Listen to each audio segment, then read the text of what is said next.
Hello, everybody. Thank you for joining us. You've just seen behind the fourth wall of our Muscular Dystrophy UK Muscle Matters session on Charcot-Marie-Tooth disease. We're just waiting as more people come across from the waiting room, but thank you so much for joining us. So just bear with us a couple of seconds as more people join us, and then we'll formally start proceedings.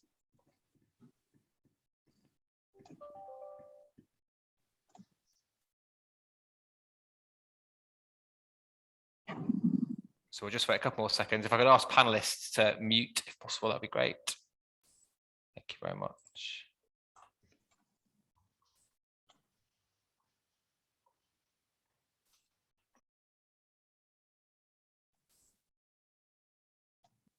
Okay, so I think everyone's come through from the waiting room, so I'll start us off. So a huge welcome to everybody, and thank you so much for joining us for this afternoon's Muscle Matters 2021 online seminar on Charcot-Marie-Tooth disease, or CMT, which marks this month's Charcot-Marie-Tooth disease awareness month. I'm Rob Burley. I'm Director of Care, Communications and Support at Muscular Dystrophy UK, and it's my pleasure to be hosting this afternoon's session. So building on the success of our 2020 series, we've taken feedback into account, and the seminars will become a regular feature in our calendar. We're hoping to be able to recommence our sort of physical events, and I'll get together soon, but they won't replace these digital sessions because we found these hugely useful to hopefully run alongside our live events. So we're running about 2 or 3 seminars a month, and they focus on a range of general and condition-specific topics. And they include sessions that you've told us you found the most useful, so on things like research, practical and financial support, and managing conditions. And each seminar has a question and answer sort of element to it as well. So I think it's important to note that our helpline remains available to anyone affected by muscle wasting conditions. So do please contact us if you have any questions or are in need of support. We can help you with information, and we can either support you directly or point you to where you can get that support from. And the easiest way to get hold of us is on the phone line, which is 0800 652 6352, or by emailing info@musculardystrophyuk.org. We're very grateful to be joined by an expert panel covering a broad range of expertise on CMT today. And we're also very grateful for the support of our sponsors this afternoon, PTC Therapeutics and Roche. We're splitting the session into 2 parts, and we'll begin by looking at research and then move to exploring living with and managing the condition. So before we begin, a note on how you can ask questions or make comments throughout the session. We've had some questions in advance, and we'll seek to cover these as we go through the afternoon.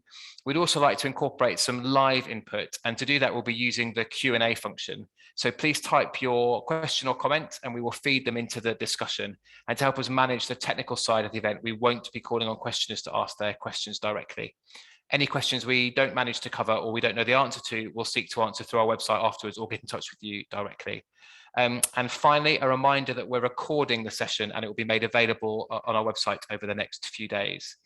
So to start us off this morning, I'm delighted to hand over to my colleague, Dr. John Copier, who will introduce our research speakers and then share that part of this afternoon's session. So John, over to you. Thanks, Rob, and good afternoon, everyone. It's my pleasure to introduce our speakers for the research session this afternoon. Professor Mary Riley is Professor of Clinical Neurology in the Department of Neuromuscular Diseases at the UCL Institute of Neurology. She's also a consultant neurologist for the National Hospital of Neurology and Neurosurgery at UCLH. Mary has a long-standing interest in inherited neuropathies like CMT, and a major part of her current research program involves in identifying genes and analysing how those genes work.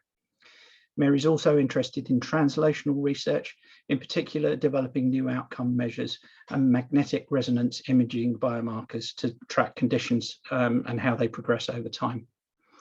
As part of the Inherited Neuropathy Consortium, which is funded by the NIH in the USA, she's part of an international team that's carrying out a large natural history study of CMT. Our second speaker this afternoon is going to be Dr. Geeta Ramdhari. She's a honorary associate professor in the Department of Neuromuscular Diseases, also at the UCL Institute of Neurology. She's also a consultant allied health professional in the neuromuscular diseases, I beg your pardon, at the National Hospital for Neurology and Neurosurgery at UCLH. She's worked as a physiotherapist since the mid-90s and developed special interest in neurology early in her career. She's completed a PhD in 2008 looking at walking patterns, endurance, and orthotic interventions for people with CMT. Following her PhD, Geeta worked for 11 years at Kingston University and St George's University of London. One of Geeta's current research activities is funded by MDUK, and together with her PhD student, they're investigating a self-management intervention for people with neuromuscular diseases. The focus is on living well with a condition and not just on medical needs, and you may well hear some of this in Geeta's talk in a moment. So, without further ado, I'd like to hand over to Mary for her presentation. Thank you.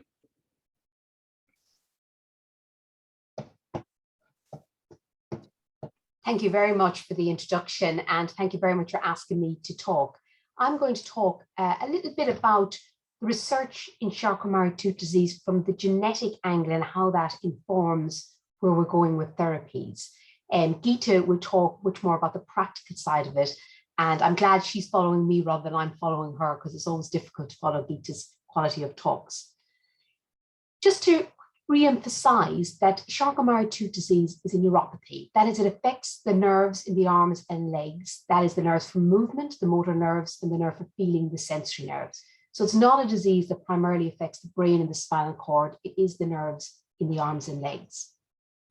But when we talk about CMT in 2021, we're talking about a collection of diseases.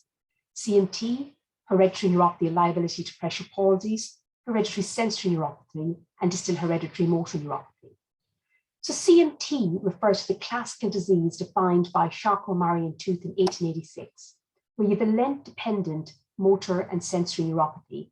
That is, you get wasting and weakness, first in your feet and then in your hands, but also accompanied by gradual loss of sensation. So it's both motor and sensory. But we know from patients there's a spectrum.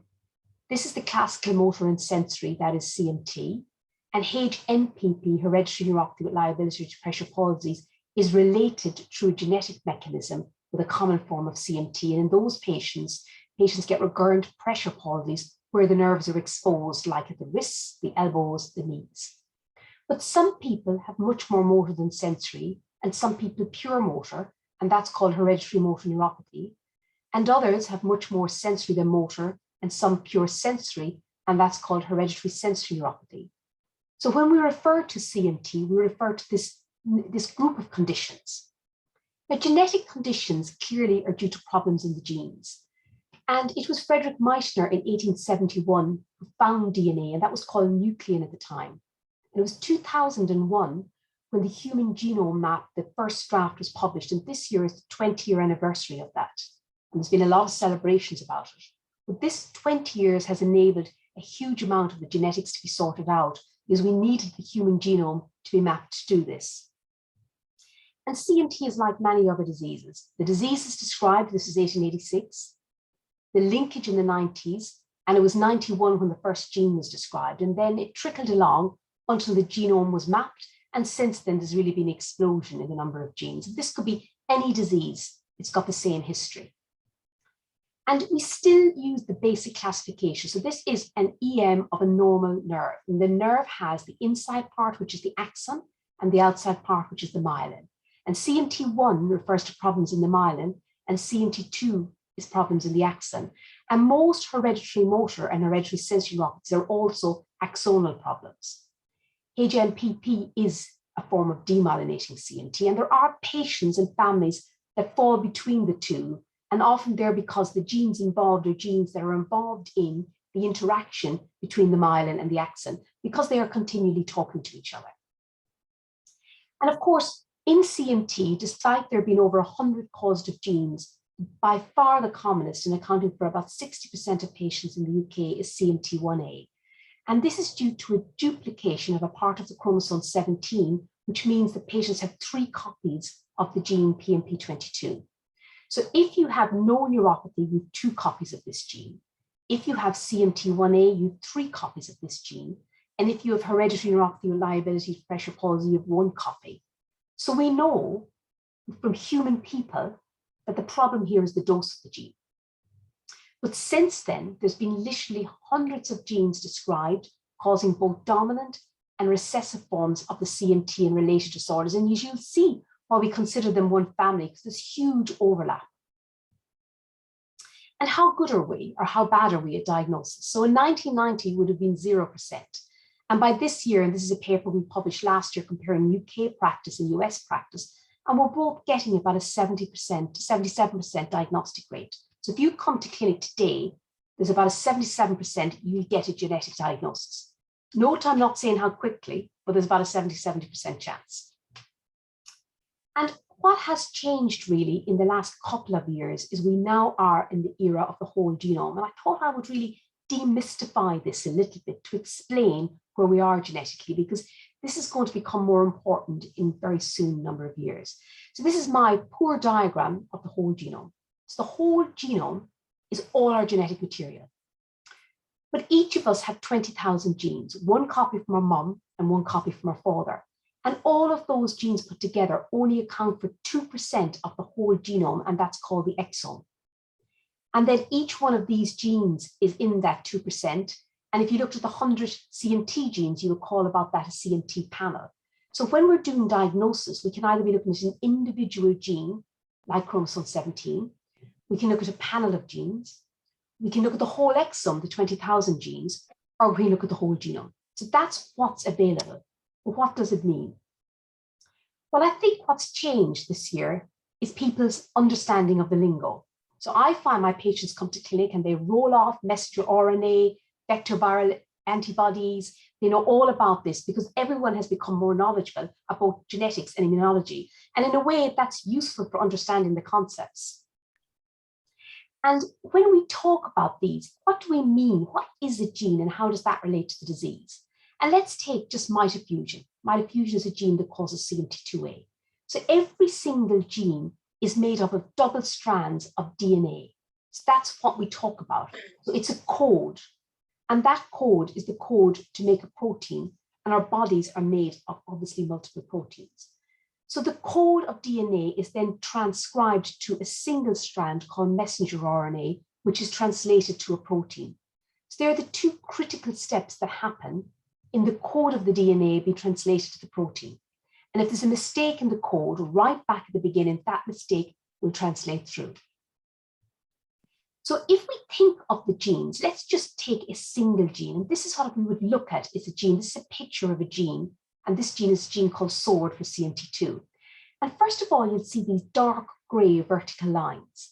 And they are what we call the exons of the gene. And you'll notice that all of these mutations, these are individual mutations in individual families, are in the exons. So we know these exons are very important. And it is these exons that are translated into messenger RNA and translated into the protein. So all of the rest of it doesn't get translated. These exons are what form the protein. So if you think of the exons, they get transcribed to messenger RNA and translated to the protein. So the protein is actually just the exons all translated. But what's happened the rest of it? You have these huge areas in the gene between the exons called introns, these areas here. And you have this area, which is the 3' end outside the gene, and this area, which is the 5' end outside the gene. So there's a huge amount of material to do with the gene that's not the exons. And actually, if you look at it, there seems to be a lot more stuff there than there is in the exons. And this is really what the whole genome is. So the whole exome is the exons of the genes, but the whole genome is the rest of our genetic material.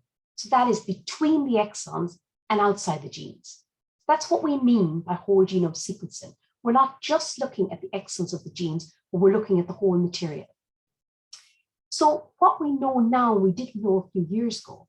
Although the exons of genes make the protein, these introns and the rest of the genome can influence the messenger RNA and the protein, and they can actually cause a disease.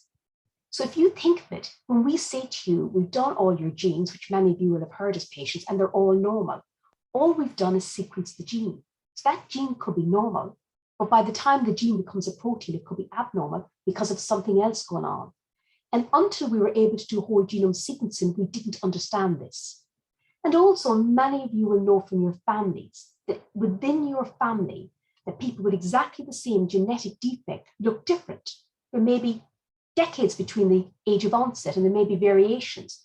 So it's likely you've got the same problem here, but there are other things in your genome that make you different from each other, but also influence what the disease looks like.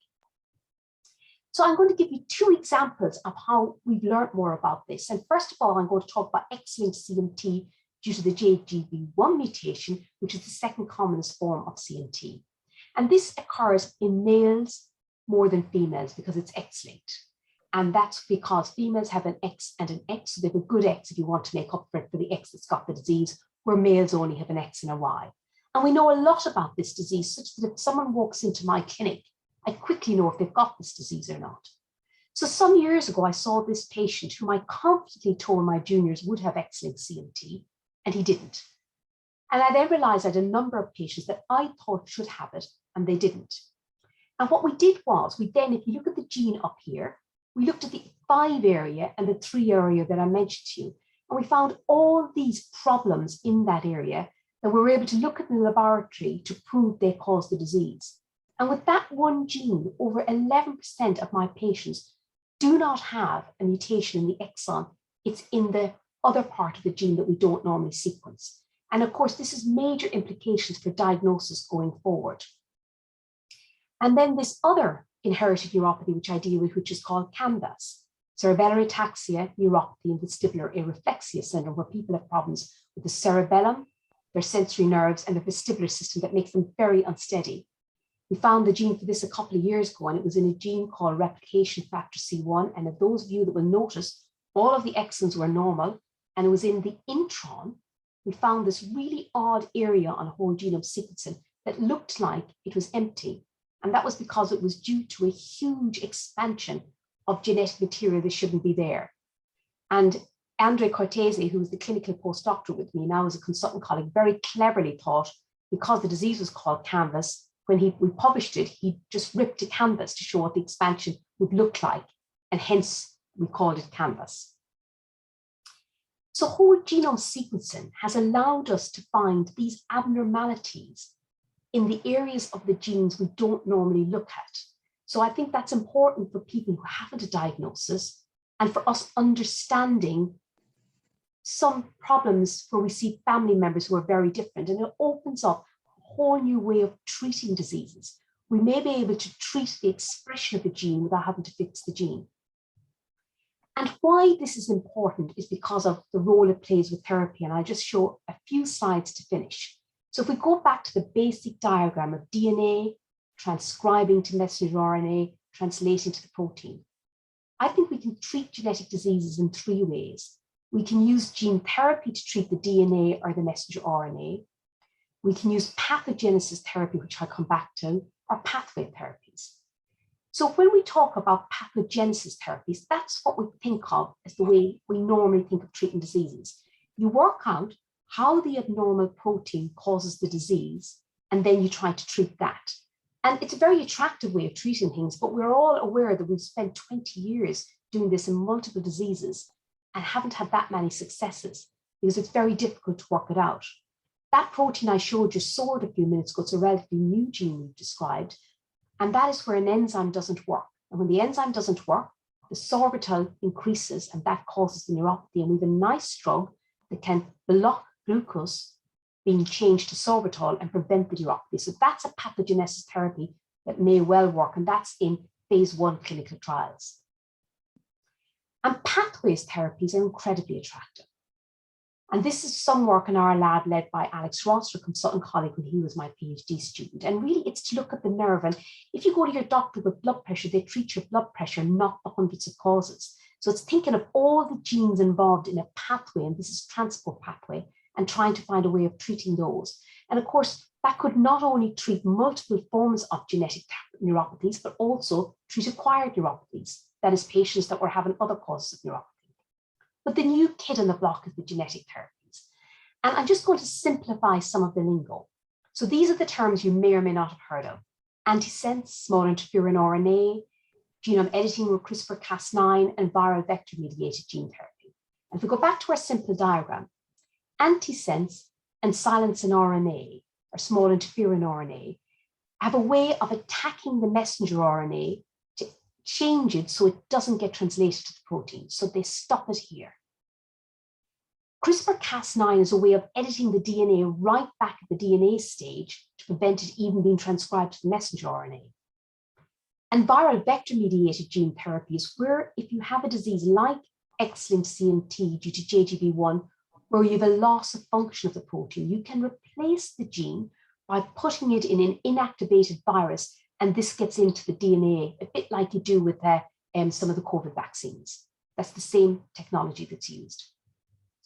And what does that mean in real life? So in 2021, in neuromuscular disease, in the UK, these are the licensed genetic therapies. This is not on animals. This is not preclinical. This is being given in clinics. So antisense is being used in spinal muscular atrophy, Duchenne's muscular dystrophy, and TTR amyloidosis. Small interferon RNA is used in TTR amyloidosis. Viral vector-mediated gene therapy is used in SMA. And genome editing, the first in man, happened this year. And the neuropathy that this is being used in is TTR amyloid, which is a rare inherited neuropathy that affects the nerves and the heart.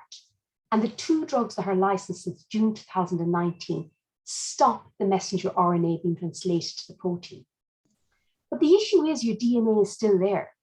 So if the DNA keeps producing the messenger RNA, you keep having to treat the patients. So with the antisense, people get it by a subcutaneous injection weekly. And with the small interferon RNA, people get an infusion by a drip every 3 weeks.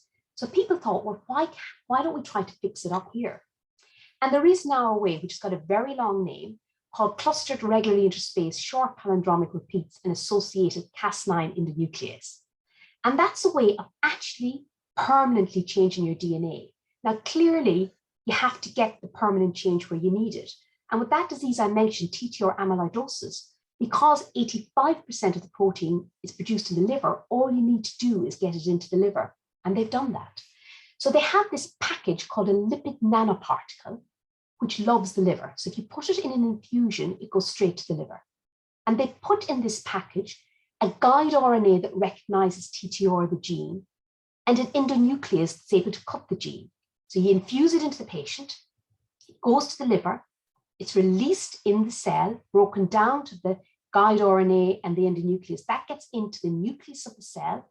It basically unwinds the DNA, cuts the DNA, and the DNA no longer can work. Now, the very first time that was given to humans was this year. It was used in the lab. We used it for cells for about a decade. And this was published and presented to the Peripheral Nerve Society earlier this year in 6 patients with TTR amyloid. So it was a neuropathy it was used for first. And of course, this was a safety study, mainly to see, is it safe? Because it is a permanent change. And number 2, if it's safe, does it work? So the theory is that if you increase the amount of gene editing, you reduce the amount of messenger RNA, and you reduce the amount of protein, which they did beautifully in the 6 patients. Now, clearly, there's a lot of studies that have to be done on the safety of this. And this is a permanent finding, and these 6 patients are now being followed up very carefully. But I made the point that the diseases I've talked about, SMA, Duchenne's, and TTR amyloidosis, are fatal diseases. So these gene therapies to date have been developed for diseases that are fatal. And therefore, the risk-benefit ratio of doing a trial in them very much is towards it's the right thing to do. With the vast majority of people with CMT, you have a lifelong disease that doesn't affect your lifespan. So these gene therapies have to be incredibly safe with no risk to life before they're trialed. And in CMT, they're all at the preclinical phase. So the publications to date, there's been a couple of publications of using antisense in CMT1A. There's certainly been viral vector-mediated gene therapy in CMT1X and CMT4C. And there are many others ongoing, but as of yet, not in humans. But that will not be before long, particularly with the antisense that's been around a bit longer. So I like to think we're at the cusp of change in understanding the complexity of the whole genome, which we didn't up to now. We always knew that we couldn't have 98% of our genome that was just evolutionary there and was doing nothing. We knew it did something. We're now beginning to understand it. And that opens up huge new avenues, not just for diagnosis, but also for developing therapies that may be safer. So to finish, just to acknowledge our current inherited neuropathy, and one of whom is here today, Geeta, and my funders, particularly welcome NIH, MRC, CMTA, and MDA. Thank you very much. Thank you, Mary. Splendid talk. I think we'll move straight on to Geeta's talk, and we will take questions after that. So Geeta, take it away. Thank you. Right, and you can see my slides. Yes. Perfect. Okay, thank you. Thanks, Mary. It's nice not to explain all of that at the beginning, so I can launch straight in. So what I want to do with this is give an update on the rehabilitation research. So which is the group that I lead, a clinical research team at Queen Square. So what we specialize in is looking at rehabilitation interventions. And there's some questions that we've asked along the way, and we've managed to test, and colleagues as well around the world, a few questions that we'll look at now. So one of them is ways to improve muscle strength. And also we'll look at ways to improve fitness, like our little guy here. And a really important one, as I've been working with people with CMT for many years, the ways to improve balance, because we know that falls can be a really common problem. And then I'll talk briefly at the end about ways to improve hand function. And there's a lot less done in this, but I can certainly show you a couple of studies that have been done by colleagues. So just when we're thinking about weakness and wasting, and in CMT, the two often go hand in hand when we're thinking about what I call primary weakness. And then there's also disuse weakness. And to try and make sense of what those two terms mean, one of our colleagues, Jasper Morrow, who's a consultant neurologist with us at Queen Square, did some work looking at Charcot-Marie-Tooth disease, where he did MRI scanning. So if you look at this top left here, this is somebody who doesn't have CMT, and that's like taking a slice through the thigh. And then this is taking a slice through the calf, like you're looking at the cross section, we call it. And then here we have somebody with CMT1A. And so this, if we look first of all at the bottom right, where through the calf, you see a difference, not only in the size of the muscle, and we saw from Mary's photos earlier where you can see wasting, but also in what the muscle looks like. So here we can see the muscle here is quite dark, and there it's white and streaky. And that white is what we call fatty infiltration or fatty atrophy. And that is a sign of the primary wasting, that primary weakness they're talking about, which is directly because the nerve endings are not supplying that muscle anymore, so that muscle fiber turns to fat. But that's only part of the story with weakness, because if we look here at the top through the thigh, and the thigh muscles in a majority of people less affected with CMT, we can see that it's still dark, so there's still good muscle fiber in there that will work, but it's smaller. You see that the area is a bit smaller. And so we think that's probably evidence for disuse weakness. So it's a secondary thing. It's not directly because of the CMT process, it's because of the consequence of the changes that CMT makes in terms of walking and being able to move around and stay active. And so what does that mean then for people living with CMT if you have primary and secondary weakness? Well, as I said, we're very interested in balance. And we've done some work looking at balance when you're trying to stand still, and also balance when you're moving around. And this is one of my colleagues, Andy, here showing a test that we devised for dynamic balance, where he's reaching forward. And what we can do is that we can put a little infrared marker on his wrist and measure very accurately how far he's reaching through this graph here. So that's the starting position, that's how far he goes. And what we found is that the people who could reach furthest tended to have the strongest thigh muscles, particularly at the top, the quadriceps muscles at the front of the thigh. The stronger they were, the further people could reach. So their dynamic balance was a little bit better. And then also we found, interestingly, thinking about the primary weakness, is that when we got people to reach out to the side, not just forward, but out to the side, the ankle muscle weakness was quite important for that as well. So we thought, well, this is probably something we should have a think about, and how can we improve that?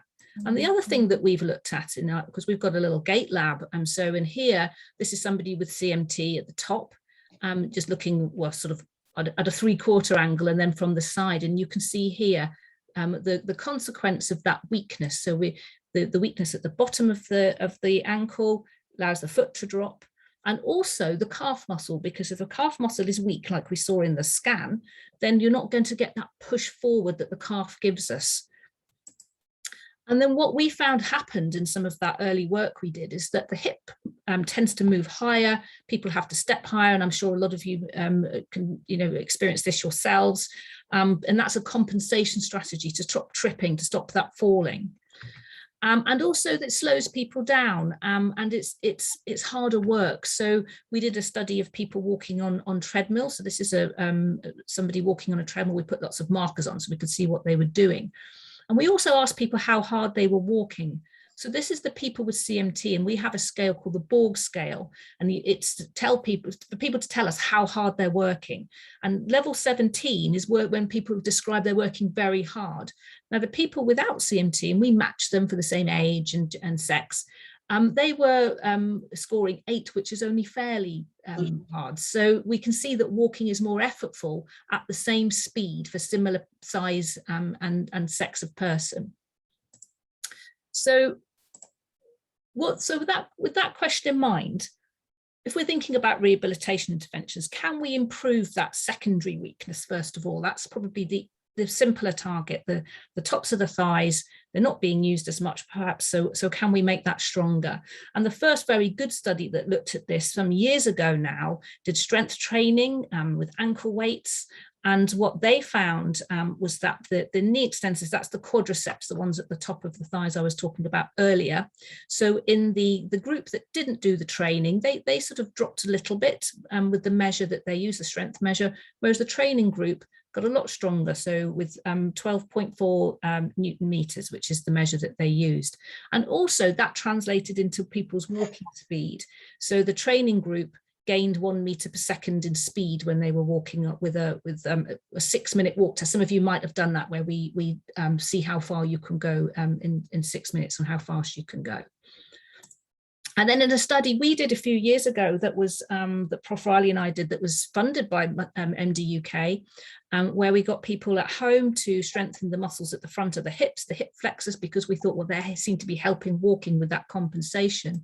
And we found that with the ankle weights that people got about approximately 20% stronger in those muscles compared to people who didn't train. But what about the weaker muscles, which is always the question I get asked in clinic? Well, how can I strengthen these muscles that are very weak? Now, this is a measure, and some of you have come to certainly our clinics. It's one we do every clinic. I call it the push-pull test. So this is where we'll test your strength around your arms and your legs. And this is the scale that we use. So normal strength is 5. So often the tops of the legs, tops of the arms is 5. And then if we start to pick up some weakness, it's a 4. If people can move against gravity, but not against resistance, that's a 3. If you can move fully, but not against gravity, but in that direction you can move, that's a 2. And if you can only move a bit, that's a 1. And then a 0 is if there's nothing. So why is that important? Well, I'll come back to that in a moment, but I just want to show you this graph from some colleagues of ours who Professor Riley and I collaborate with on the INC study, who did this lovely study of strengthening of the muscles of the front of the ankle, so the muscles that often get weaker first. But this was done in teenagers and young people. And so they put weights in this little foot cuff here, and they got these young people to move their foot up and exercise that muscle for 6 months. So I'll just talk through the graph. So the green line here is just how we would expect the CMT to change naturally. And this is over 2 years. And the group that didn't do the training, they just followed about the same. It looks like it's worse, but it's not actually. It's about the same when you account for the variation in the group. And then this is the group that trained. So they got 30% stronger. And they also stayed stronger, only with a slight dip after 2 years, which I think is actually really, really encouraging, that those gains were really important. But what I think is really important to understand with this study is that they set a threshold for it. So they would only get people in to do this study if they were able to move against resistance, because by very nature of putting a load on, you have to move against resistance to be able to move that weight. And so certainly my rule of thumb when people ask me this in clinic is that really you have to be able to move against at least gravity to be able to perhaps strengthen. But I've not done any work to prove if that's the case, but this probably gives us the hint. And certainly after this study, I definitely prescribe more strengthening exercises of the ankle muscles for people who are at that that level 4 threshold. And then if we think about fitness levels, and this is another area where we've done quite a lot of work, and we have this system here called the Cortex. So we can see Andy here, poor Andy, we've roped him into all sorts. Here he is again on the exercise bike, and this is Liz who's timing him, but he's got a mask on, and so we're measuring his oxygen uptake with an exercise task. And we've just published this a couple of weeks ago. So what we found, so we measure these different parameters from the Cortex machine. And this one's the interesting one. This is called our VO2. So this is the gas exchange, the oxygen uptake. And elite athletes do this, you know, the Tour de France people, there's lots of data around on sports people with this. And what we found was that the people with CMT in this study were about 80% less than you'd expect for people, again, of the same age and sex.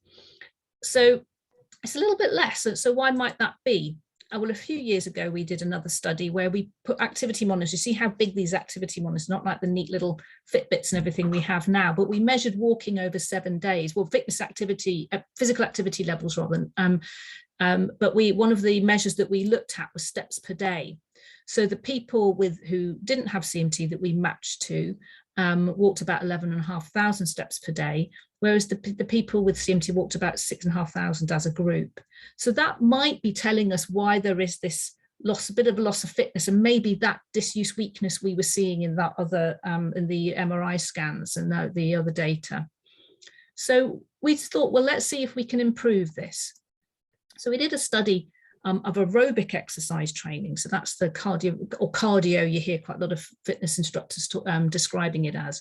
So we had picked 28 people with CMT. They did 12 weeks of exercise bike training. We worked people pretty hard. So they had to work at 80% of the maximum heart rate 3 times a week for 30 minutes. And even people who weren't there in the beginning, everybody got to that level, which was really interesting. And then there was a washout period, and then we compared with a period of no training, and some groups started with training, some groups started with the no training, just so we could compare. And what we found was that the people who did the training got an increase, and it comes to about an 11% increase when you compare to where they started, whereas the people with who didn't do the training, or certainly during the control period, slightly dipped. So I said earlier that one of the areas we're also interested is in balance, and I showed you that data about dynamic balance, and certainly a survey we did quite a few years ago now showed that over a third, nearly half of people fell at least once a month, which is too much, really. You wouldn't expect that of people of a variety of ages. And we've been doing some measurement of why that might be. Some of that you've seen, and it's not just around the strength, it's also around the sensory impairment that Prof. Riley mentioned earlier, because we need to know, to be able to feel under our feet, know where our joints are, to be able to make the right balance adjustments. So it's strength, but it's also sensational proprioception, as we call it. So one of our PhD students with us at the moment, Magda Dujek, has been, she's just writing up this paper now, ready to publish, where we did a study of home-based balance training. So a physio would go in, a bit like a community physio, get people set up with this balance training intervention. So people did the sort of squats and exercises to strengthen the tops of the legs, but they also did the sensory, multi-sensory training, we call it. So standing on foam, eyes open, eyes closed, different positions of the feet. And we did this, this is just a pilot study, so we did it with 15 people, and it was for 12 weeks, so people were doing every other day for 12 weeks. And what we found, these are all different balance measures, so some of you may have done these when you've come into clinic. So we score you doing different balance tasks, and then this one here is a walking speed test. And what we found was the training group improved on these balance tests, and actually it's been quite a big change. So we're actually now, I'm about to apply for funding to do a bigger study of this to see, well, does this translate with a stronger trial? And also people, it looks like a reduction. It's not, it's actually people have got faster. So they've shedded seconds off the 10-meter walk. And also some of our lab-based measures, we look at how much people sway around. And there was a bigger reduction in that sway with the people who did the training as opposed to the people who didn't. So we're quite encouraged by this. And we also interviewed people, and people did say that they felt a little bit steadier. So just finally to come on to hand function. And this is a neglected area, and we were talking about this as a team a couple of weeks ago. And this work was done some time ago now by some colleagues in the Netherlands, looking at what are the issues with hand function. And also there's been a bit, I think part of the problem with it is this paper came out some years ago saying, well, because sometimes people find that their dominant hand is weaker than their other hand, is that a sign that that's because the muscles have worked too hard and should we avoid exercise? And it caused a big controversy, and we were really not I certainly wasn't happy about this at all. So since then, quite a few colleagues have actually looked at this. We looked at this as well in CMTX, and some our colleagues from Australia who we saw earlier, they put together a lot of this evidence and have shown that actually there isn't a difference when you use really accurate measures. So that was a red herring, and what we don't want is for this to put anybody off exercise. But one of the things that was quite useful that came from the group was things like using thumb spikes. Now Pam's on the talk, and Pam is an expert in she's an OT, and she'll be much more versed in this, but actually how functional splinting can be helpful. This is the only paper, unfortunately, at the moment, and hopefully that will change, because certainly anecdotally, some people find that if the thumb has become very weak, just having it in the right position can help with getting that thumb pinch grip.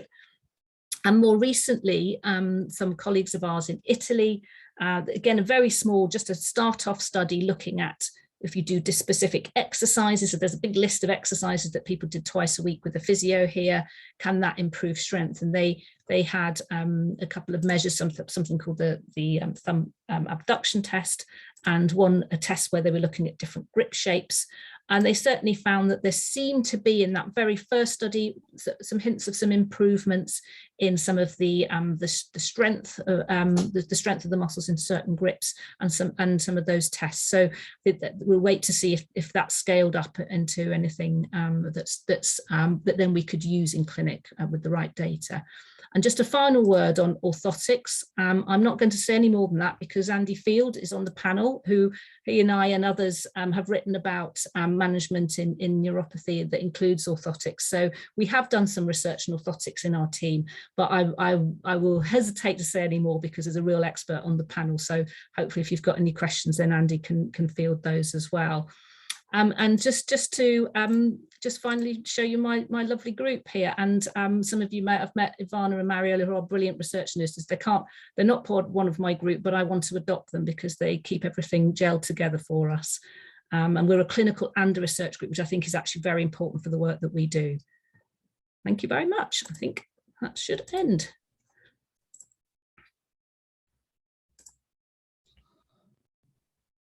I think you're on mute, John. Still on mute, even though I clicked the button. So it's live, folks. Right, so thank you ever so much, Gita, for your excellent talk. I'm aware that time is rolling on, but I think we have time for a couple of questions. I have one question about genetic diagnoses and treatment, and I guess this is mostly for Mary. For some of the research that you're doing with mutations that are happening outside exons, I guess this is new and uncharted territory, but presumably for most of the gene therapy and other interventional treatments that are being proposed for CMT, that patients would need to have a proper genetic diagnosis in order to be eligible for some of those treatments. And I think that's a very good point, John, and it's a very important point. There's absolutely no way patients will get into any therapy trials for any medicine. Physiotherapy is different unless they have a genetic diagnosis, because these therapies will be actually gene focused, even if there are multiple genes that therapy works on. So, you know, the nihilistic attitude that used to be there in the past, that you don't need a diagnosis as such genetically because there are no treatments, is now history. So one of the major reasons to get a diagnosis, not just because it informs, we can tell patients if we know the gene much more what their next 5, 10, 20 years will be like. It helps us give a prognosis. It helps us give them advice on the inheritance in their particular family. But as time goes on, access to treatments will be based on diagnosis, accurate genetically, and access to trials is definitely based on that already. And that it has to be the case because the therapies are gene specific.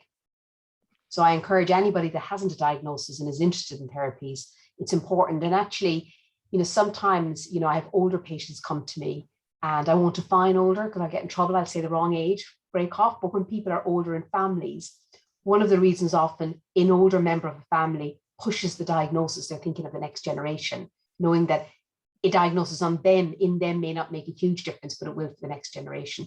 So it is important because if it's something novel in a family, that is something completely new, it's much easier for us to make the diagnosis if we have blood available and multiple members of the family with the disease and without it than just one member. It's a harder job for us.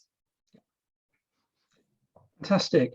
I have a question about CMT1 versus CMT2. I guess CMT2 is much less common. Is this the reason why there are fewer clinical trials for CMT2? And I guess this will be a question for either Mary or Geeta. So maybe from the therapy angle, first of all. So actually, that's not entirely true. So clearly, most of the trials to date have happened in CMT1A, which is the commonest, and that's why. CMT2 in the UK accounts for about 30% of patients.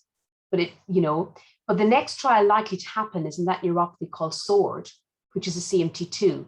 It's a new gene, but because there's a therapy ready almost immediately. So I think it depends on the actual gene. I think it's right that CMT1A is commonest, but most importantly, it's been around longest. It's been around since 91. So more work has been done to develop therapies, and it is challenging for different reasons. So I think that's why there's been more on the demyelinating ones, because they have been commoner. But I think there's quite a lot happening now on the axonal ones, CMT2. Geeta might want to comment. Yeah, I think we've taken a couple of approaches. In some studies, we've treated all types of CMT, but we have also looked at individual types. So for example, at the moment, I've got one student who's looking at a condition called distal hereditary motor neuropathy that featured in Prof. Riley's talk, because there's something specific about how those people present that we want to try and look at. So we'll probably keep doing some mixed work and some specific work, depending on what the research question is. But I think for sort of the bigger rehab question, we want to know, are these transferable across conditions? Because often they're very similar problems: balance, fatigue, fitness levels. We probably can apply them across, but I think when there's something specific about the pattern of how people are moving and certain aspects that we want to look at in more detail and slightly more mechanistically, then we may look at one type. But John, I think it's important as well to say that CMT1A, the commonest type, patients from birth probably have abnormal neurophysiological studies, because in families, there's a study done in Spain looking at the children of patients. So they were doing neurophysiology from birth. So right back from birth. But some of those people will not show signs till their teenage years. And you only get signs when the axons begin to die. So even though we talk about type 1 and type 2, it's useful diagnostically, but for the patient, the main issue is the axon. So even though we're developing therapies, it's to prevent axonal damage. So I think they really are more one disease, and it's probably the way we think about them, therapies, to try to think of it as a whole, much more holistically now, covering all of the types, because we're actually always aiming at the axons. Thank you.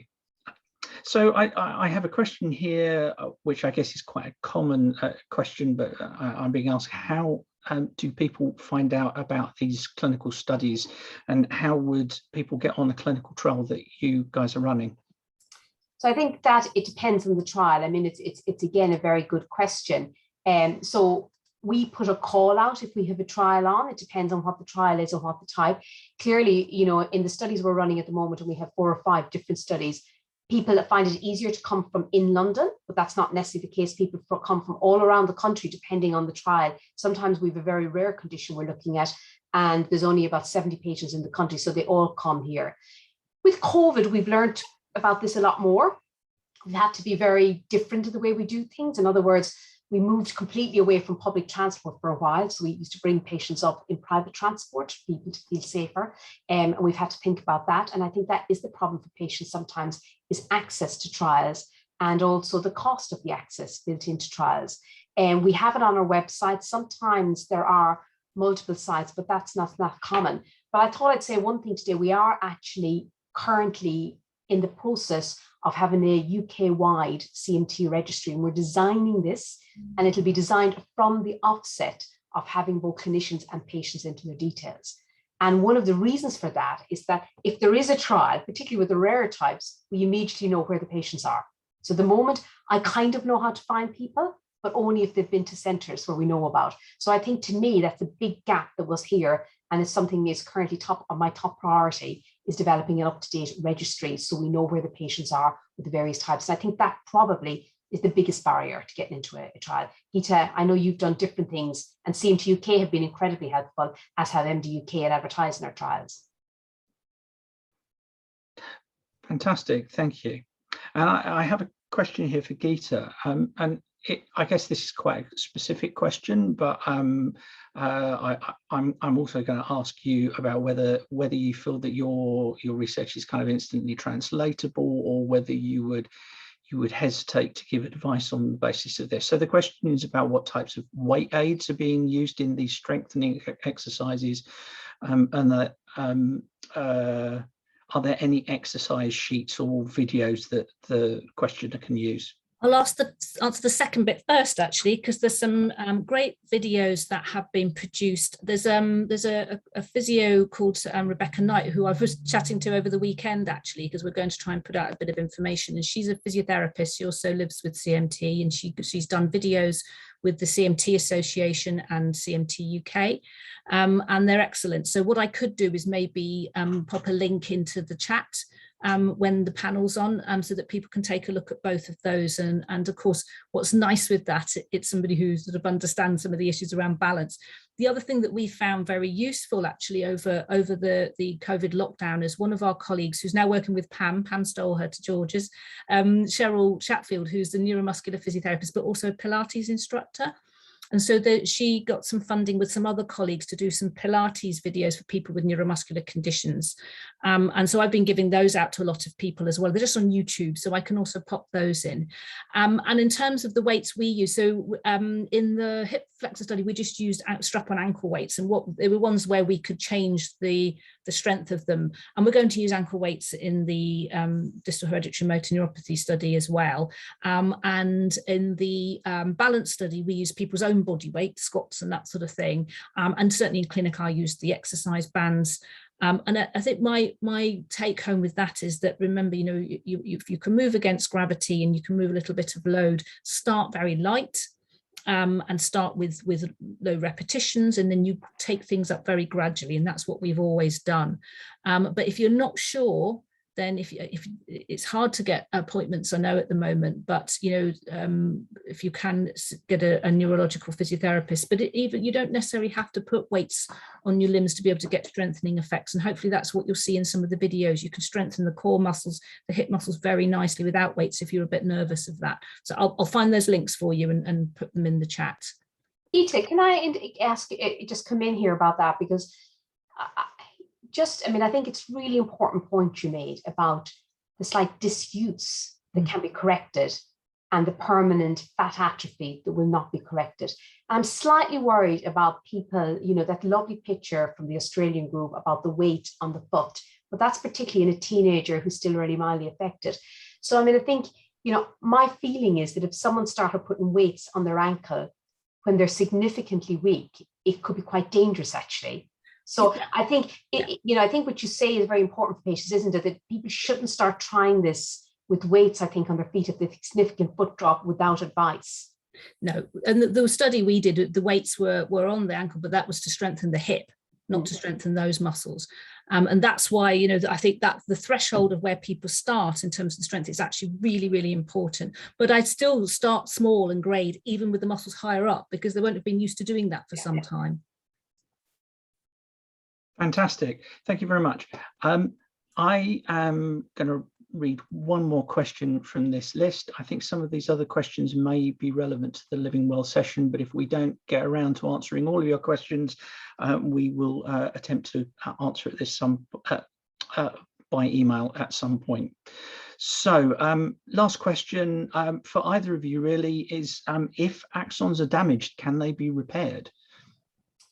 So maybe Peter, I'll take that. So I think that's I see where that question is coming from, and it's a very good question. So the answer isn't an absolute no, but for most patients with CMT, it is. If you damage an axon and leave it damaged for a while, basically the nerve dies and that cannot be repaired.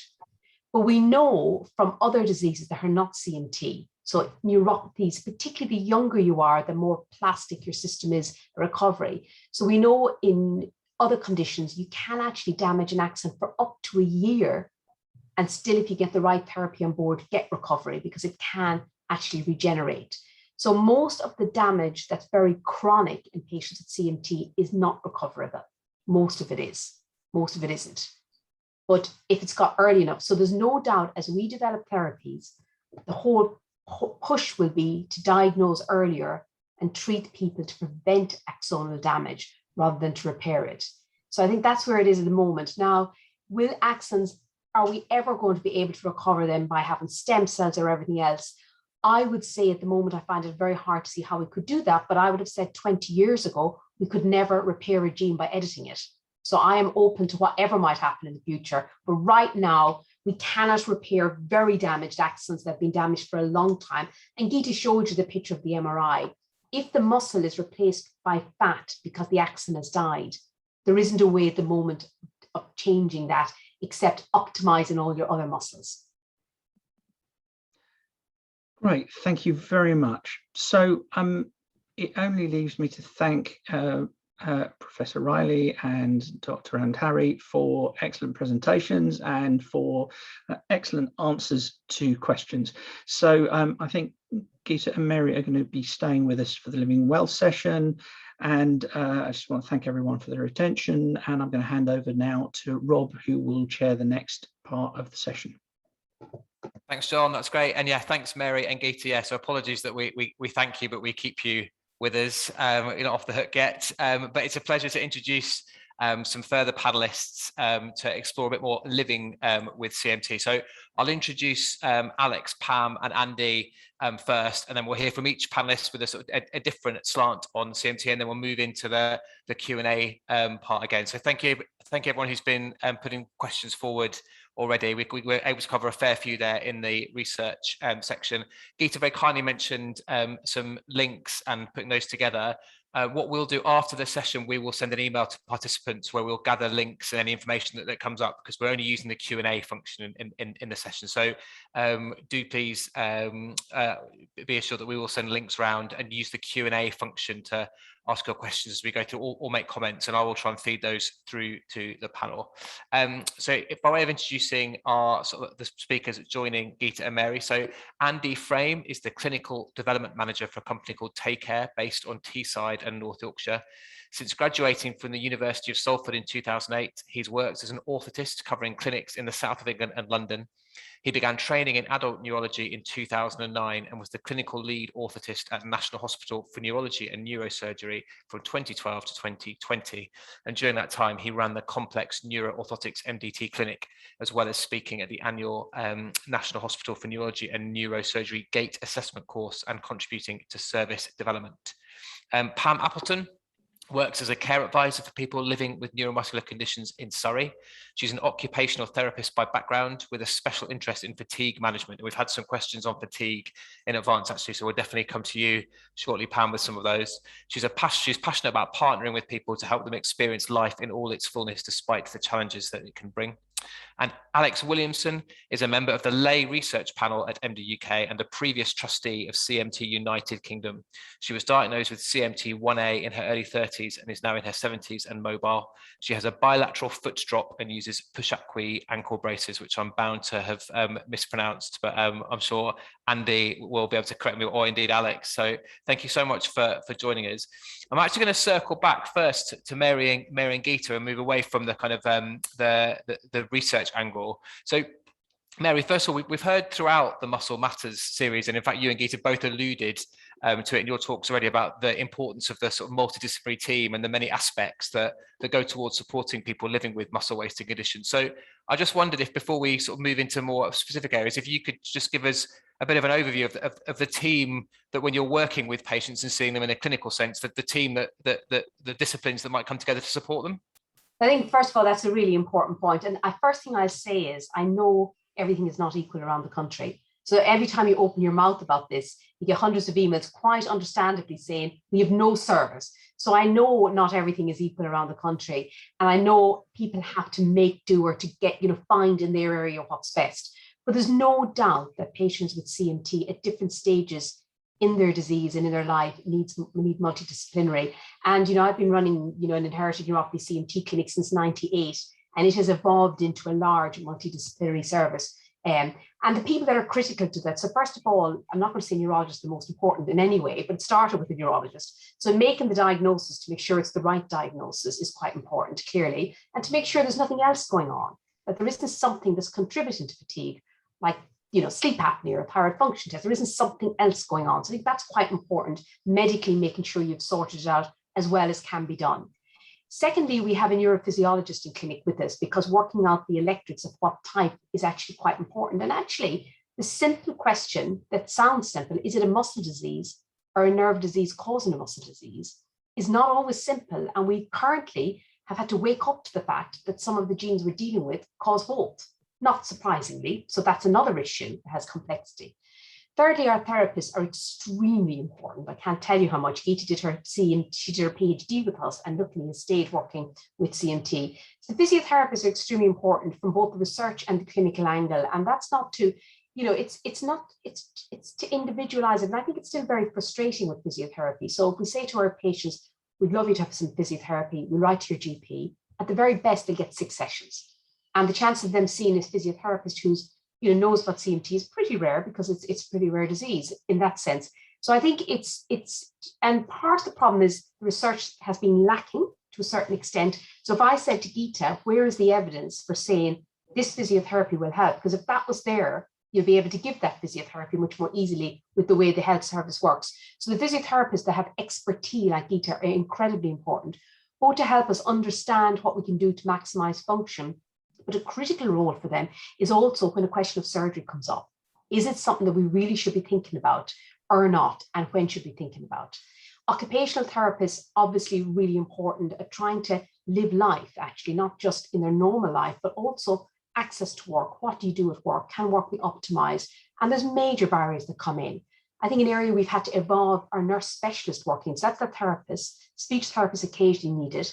We certainly have a respiratory service to look at people who may have difficulties with their lungs due to their CMT, and that includes anaesthetists and respiratory physicians. But also our nurse specialists are very important, particularly for a lot of the questions that come up, like PFI questions about, DVLA, about driving, but the teenagers, the questions about choosing careers, about what happens when you leave school, going to university, because they're very well. There's great MDT teams till they're about 16, and then they come into the adult service, and it depends on where they go, what support they have for making decisions like that. And finally, in my clinic, I completely am an absolute advocate and passionate about research. So everyone that comes into my clinic gets enrolled in a research program if they want. So we have a research nurse embedded in clinic to explain to patients what's happening. So I think the minimum is a good diagnostic service and a good therapy service. And of course, I haven't forgotten the orthotics at all. They're incredibly important. Ours, we tend to go through the physiotherapist. So Gita tends to see people first to try to focus what kind of orthotic department is best, because not everyone can see Andrew. And there'll be places all around the country. There's some excellent orthotic departments in the country, very much in isolation from their neurologists. They may work with orthopedic surgeons, etc. So it's a network of these. So I think a multidisciplinary team is really important for the patient, but the patient may need different bits of it at different times. So whether that's all the people in one clinic or people accessing a clinic to a different way, I think it depends on the part of the country. I don't know whether, Gita, you agree with that. Absolutely. And I think there's the other profession that I wish we had in our hospital, easy access to, would be podiatry as well, because of the problems that people have with the feet, and people getting access to podiatry is really problematic, because some people do run into problems with ulcers and callus and pain that can be absolutely problematic. And I think the other one we're missing too, the other thing with podiatry is a number of our patients with the sensory end of things, who have very severe problems with sensation and are at risk of ulcers with damage. If you've diabetic gut in this country, you have great gut clinics. If you're older, you can access foot clinics, but the younger people, middle-aged people who have neuropathic foot problems or are not diabetic, sometimes they become their own experts, and they really are more expert. That's a major issue, I think, about getting that access. I think just the last thing to mention on that is that we did a survey. Some students of mine did a survey looking at OT and physio access, and people struggle to get access to physio. They really struggle to get access to good OT, actually. So, and trying to find hand therapists as well can be a real shot in the dark. So, so that's why it's great that Pamela's part of the the care advisor team now, and is actually really pushing quite a lot of stuff forward, because that's as I said, it's hand problems are a neglected area, but it's not just hands, it's fatigue and more general living with the condition as well. Thanks, Geeta. Geeta, Mary mentioned the role of the physio in the team already, but I just wondered if you could just give us a quick overview of kind of why physio is such an important element and the kind of principles that you would sort of work to around CMT. And a phrase that's come up in, I think, 2 or 3 questions, both live and in advance, was whether the issue of use it or lose it in terms of muscle strength when you have a muscle wasting condition. Yeah, I saw that question. I think just before I launch into that, there are many, so you might have heard of allied health professions as part of my title. So there's 15 allied health professions, of which physios are the most numerous. And I think we probably, are better known. So we often, we'll be the first point of call. So actually a really important role of a physio is to know when, I really need to refer to the orthotics clinic here, or I really need to get our OT colleagues involved here. So us actually being that first assessment and gatekeeping and knowing what we can help them, what we actually really need to, somebody with much more expertise than us is actually really key. So it's often just a matter of numbers why most people think of physio just because they would have seen, because we're more numerous. But in terms of what I do, so I'll be advising on if there's specific problems. So if somebody's getting some pain somewhere, I cross over on my neurological physio, but cross over a lot with muscular skeletal type work. If people are having problems with their balance, and you've seen some of the things that we're trying to do there, and what we am hoping to be able to roll out that other therapists can access. If they've never had an orthotic device in their life, and actually we think, well, we could do something quite simply so that they're not tripping out of clinic. Sometimes I'll put something quite simple on. The push brace you actually pronounced as fine earlier, that you mentioned, that Alex mentioned, that might be one. There are others, but if something complex is needed, again, that's my judgment call of, okay, this is now going to the realms of something needs to be custom made, and I can't do that. So, Andrew or Bracken's our current orthotist, that they are brilliant at that. And certainly advice on exercise, physical activity, but it's a bit more than that, because we all struggle sometimes to be throwing everything at exercise, and motivation can be an issue.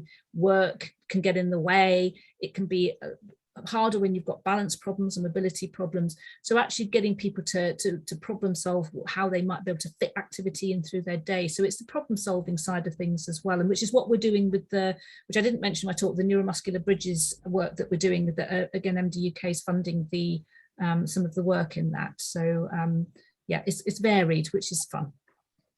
Great, thanks, Geeta. And Andy, I'll come to you next, actually, because I confess that until I joined MDUK about 3 years ago, I'd never heard of an orthotist. So I wondered if you could explain a bit about your role and kind of why it's particularly relevant for people living with CMT. Yeah, so a bit about sort of orthotics in general. So what we do is we provide braces and supports for people who have problems. The majority to do with legs and feet. We do other bits and pieces, some hands or backs or other things, but mostly legs and feet, and specifically to do with CMT and other neuromuscular conditions. It's very much foot drops, a very big thing that we have mentioned already. So people having difficulty with walking, tripping, balance is another thing we can give orthotics for. When I say orthotics, it can be as small as a pair of insoles that somebody puts inside their shoes, or a smaller ankle brace like the push is one that's really commonly used, through to more substantial bracing, more rigid bracing that can be either custom made or stock, can be made from plastic, metal, carbon fiber, just depending on what the patient needs. Yeah, And fabric supports as well, we do a little bit of, but the majority is kind of plastic and carbon fibre along with insoles. Another part of an orthotist role is making shoes, but we don't do that at the national. That's not part of our clinic there. Great, thanks, Andy. And Pam, we've heard a lot about the role of care advisor, but it'd be useful if you could just unpack that a bit more. I mean, it sounds like it's everything, but what kind of support do you provide to patients that you work with? Yeah, sure. Thanks, Rob. So yes, I'm a care advisor, and so I work with all the teams to try and help provide advice and support for people living with different neuromuscular conditions, CMTs being one of those. And really, a care advisor is somebody who works to try and help you unpack kind of what the difficulties are at the moment and how best you might be able to try and address those. So part of my job is just to listen and to provide advice or support, but also to, as Geeta was mentioning as well, to kind of be able to signpost people to the right places. So if they need to see a physiotherapist, then I will work with them and the physiotherapist to make sure that they're getting the right support that they need there. But if they need to see an orthotist, then I will make a referral there, or they need to go back and see their neurologist or an occupational therapist, then those are the sorts of things I do. So a lot of my work is understanding and helping people to live with their condition, to know how best to get the support that they need. But as well as that, a big part of being a care advisor is just to be a bit of a listening ear and to journey with people along the way. I think living with a neuromuscular condition like CMT is not an easy thing. It can have its ups and downs, and having somebody that that you can check in with once a year, or if you have a contact detail, that if something changes and you aren't sure what to do, I'm really sort of a one-stop shop for the people that I see. And also thinking about things like benefits, I can help provide sort of advice there. I use the MDUK advocacy team a lot. They're an excellent team to help with sort of benefits applications and things. But for me specifically, because I'm an occupational therapist as well by background, I will provide a bit of occupational therapy support through my intervention as well. And so things that occupational therapists can do, I think Geeta and Prof. Riley have already explained quite nicely, but particularly things like helping people to live independently is really the mainstay of occupational therapy. And that can be through a whole variety of things. It might be some sort of aids or adaptations or equipment, so maybe some rails if you are struggling a bit with falling at home, or it might be like those pictures that Geeta showed of the hand splint. So you can get different types of splints available to help support people's hand function. Or it might be some small aids and adaptations in the kitchen if you're struggling to open jars or containers or use a tin opener, things like that. There's lots of little tricks that OTs have up our sleeves that we can use to try and help people to do things independently. And as Geeta and Prof. Riley have also mentioned, is particularly the area of fatigue. We know for people with CMT, that's a huge problem. Most of the people I see with CMT, that's the thing we speak about the most, is how you can wake up in the morning after having a great night's sleep and still just feel exhausted. So I'll provide a lot of advice and support for people around how to manage their fatigue. And also thinking about the role of people at work and living with CMT as a long-term chronic condition. And so having adaptations in the workplace can be hugely helpful for people to maintain staying at work, or sometimes it's just small changes like doing something in a slightly different position or changing where your desk is in the office can make a big difference to kind of your stamina at work. So those are some of the things that I do on a day-to-day basis, and work very closely with all kind of my orthotist and physiotherapy colleagues and neurology colleagues. So it's a very varied role, a bit of a one-stop shop, but it's very much guided by who's in front of me and what the problems or the things are that they want to discuss on that day. Thank you, Pam. And just a quick follow-up question actually from me. We've been supported by a number of care advisors through these sessions, which has been fantastic. And I've been struck that a fair few of them have had a sort of previous discipline, such as an OT. Is that a common path for a care advisor to have come from a specific discipline and then become a bit more holistic? Yes, I think that's quite a key thing with care advisors, and why there are sort of different expertise depending on who your care advisor is. So some of my care advisor colleagues are nurses by background, some are physiotherapists by background, some might be dietitians or speech therapists by background. And so you'll always bring a slight flavor of kind of your professional training with. And I think what's really wonderful is most services have a variety of professions involved. And so we all work so closely together. And it's when I don't know the answer, I will go straight to somebody else like Geeta or somebody else who might have those answers for me. And I think the strength in the care advisor network anyway is that we're all very linked into one another, and there's a great support structure with the different therapists as well or in the area. So I think it's really positive that there are all these different professions coming together to try and support people living with CMT. Great, thank you. And Alex, I've started to quite enjoy coming to the person living with the condition on these panels last, to really see if their experience of living with condition reflects what the professionals have said, the support they should receive. So I wonder if you could just reflect back on what you've heard and your experience of living with CMT, about the kind of support you've had in place and how you found living with the condition. Well, first of all, I'm very lucky in that I have been a patient at Queen's Square for a long time. I think since probably I'm now in my 70s, probably from late 30s, I've been a patient at Queen's Square, which has been hugely beneficial because I've been to tap into Mary and her research team, to Gita, and I always thank Gita for those famous push acqui braces, because she prescribed those for me about I suppose about 10 years ago now, and frankly, since I've had those, I've not looked back. As I say, I'm in my 70s. I'm very active. I swim every day for an hour. People think I'm nuts, but I do. And I still walk. I walk when I'm outside with my braces and a stick, and I can still do 3 or 4 miles quite easily. Having said that, I have absolutely zero muscle below the knee now. I mean, there's just nothing there. I'm part of the MRI study that was referred to earlier, and they're just, the muscle's been replaced by fat. Having said that, my hands, whilst they're weak, are not in any way other than that, not affected particularly, but I have the trouble with opening jars and things like that. But generally, and the other thing I don't suffer from, which I'm lucky, I don't get fatigued.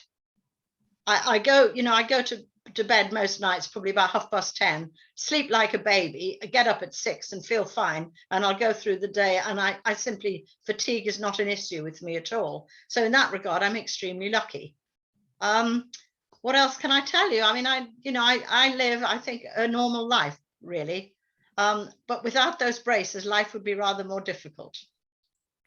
That's a really interesting start to move on, actually. So one of the questions we've had coming through is around adaptations. So someone's asked about having been given a stick, I think, to help move around their flat, and actually, is that a negative thing? But so I'd be interested in your experience, Alex, in terms of embracing adaptations, and then before I open up the rest of the panel. Yes. Well, before I had the push acqui braces, I would still be walking a lot, but I mean, it did tire me because I had to, actively think about picking up my feet all the time.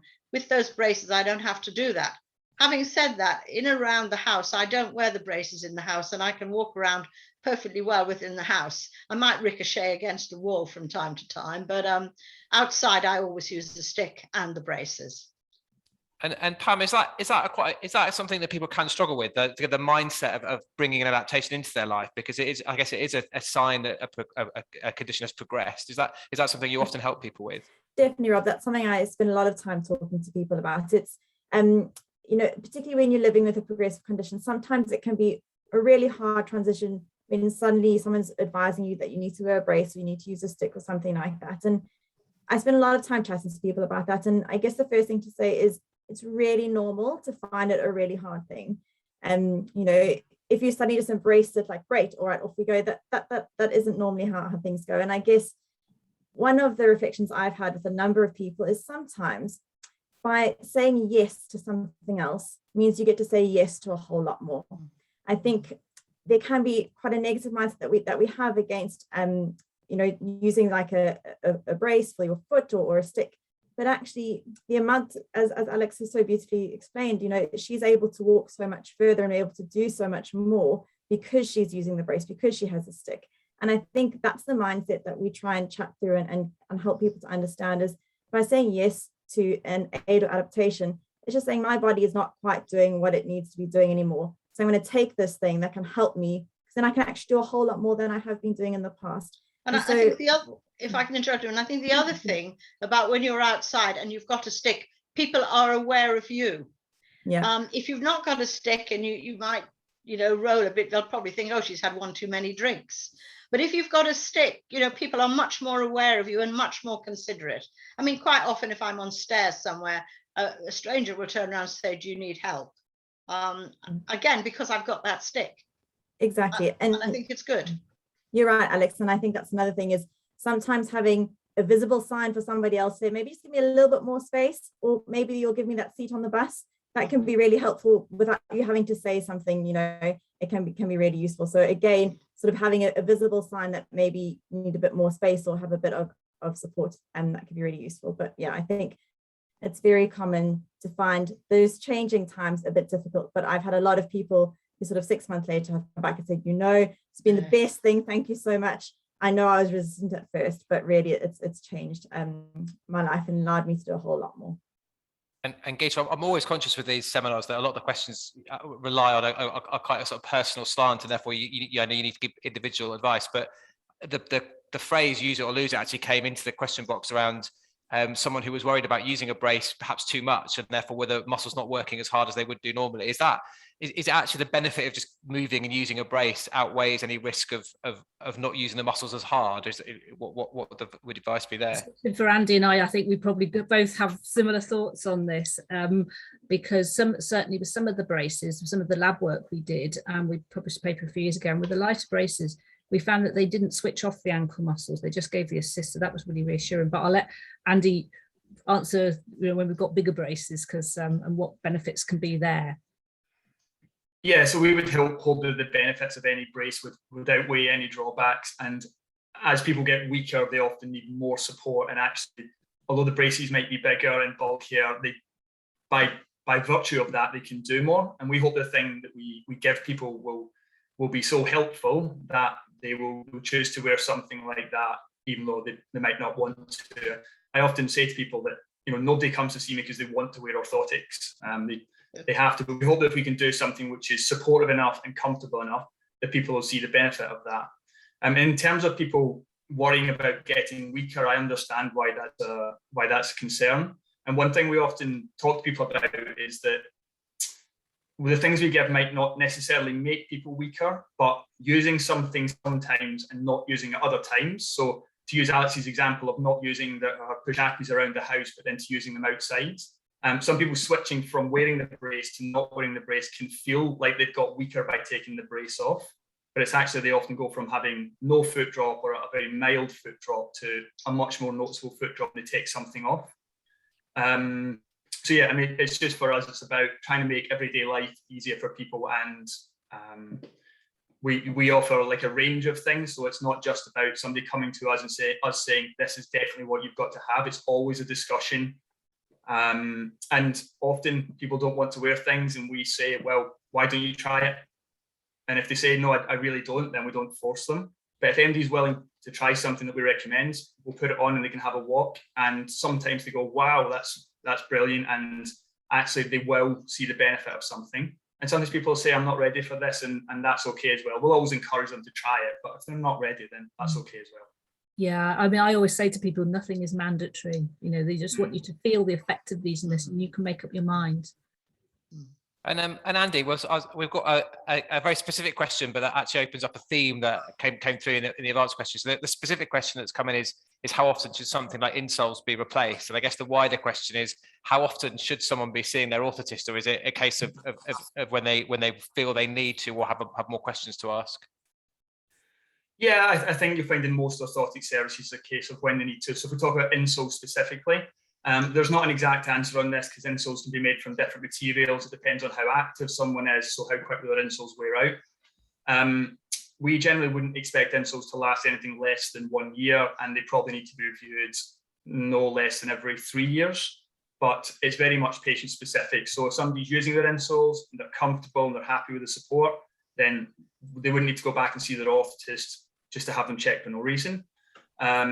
But if they were having problems with them, and there was a question about that, I think in the questions that were sent out beforehand, somebody had said, I'm having a problem with my insoles, how often should I have them reviewed? So my first point on that would be, if you're having a problem with them, the time to have them reviewed is now, is not to wait.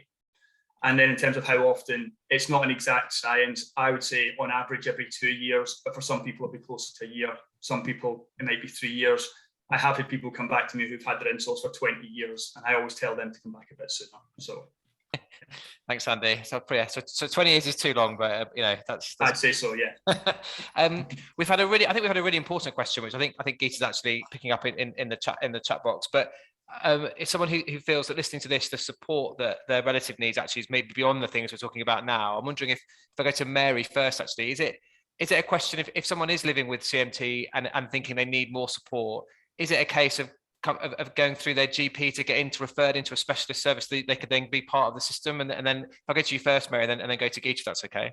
Yeah, I mean, it does depend a little bit in the country of where somebody is. I mean, I think first of all, a patient needs to want support. It's a little bit what we've all just said.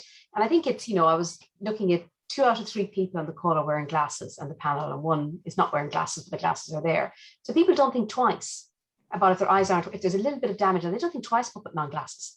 People go around and not see. So it's a little bit about if you need certain aids, about the right time. I do sympathize with the question if, will you make it weaker? Particularly with Geeta's some evidence of the ankle plantar flexion, but I think most people that get good orthotics are revolutionized by them. I find the step of needing a wheelchair outside very difficult. So often there'll be a partner and a person with CMT and their partner, and they'll go out for a walk or shopping or to a wedding, often a social event.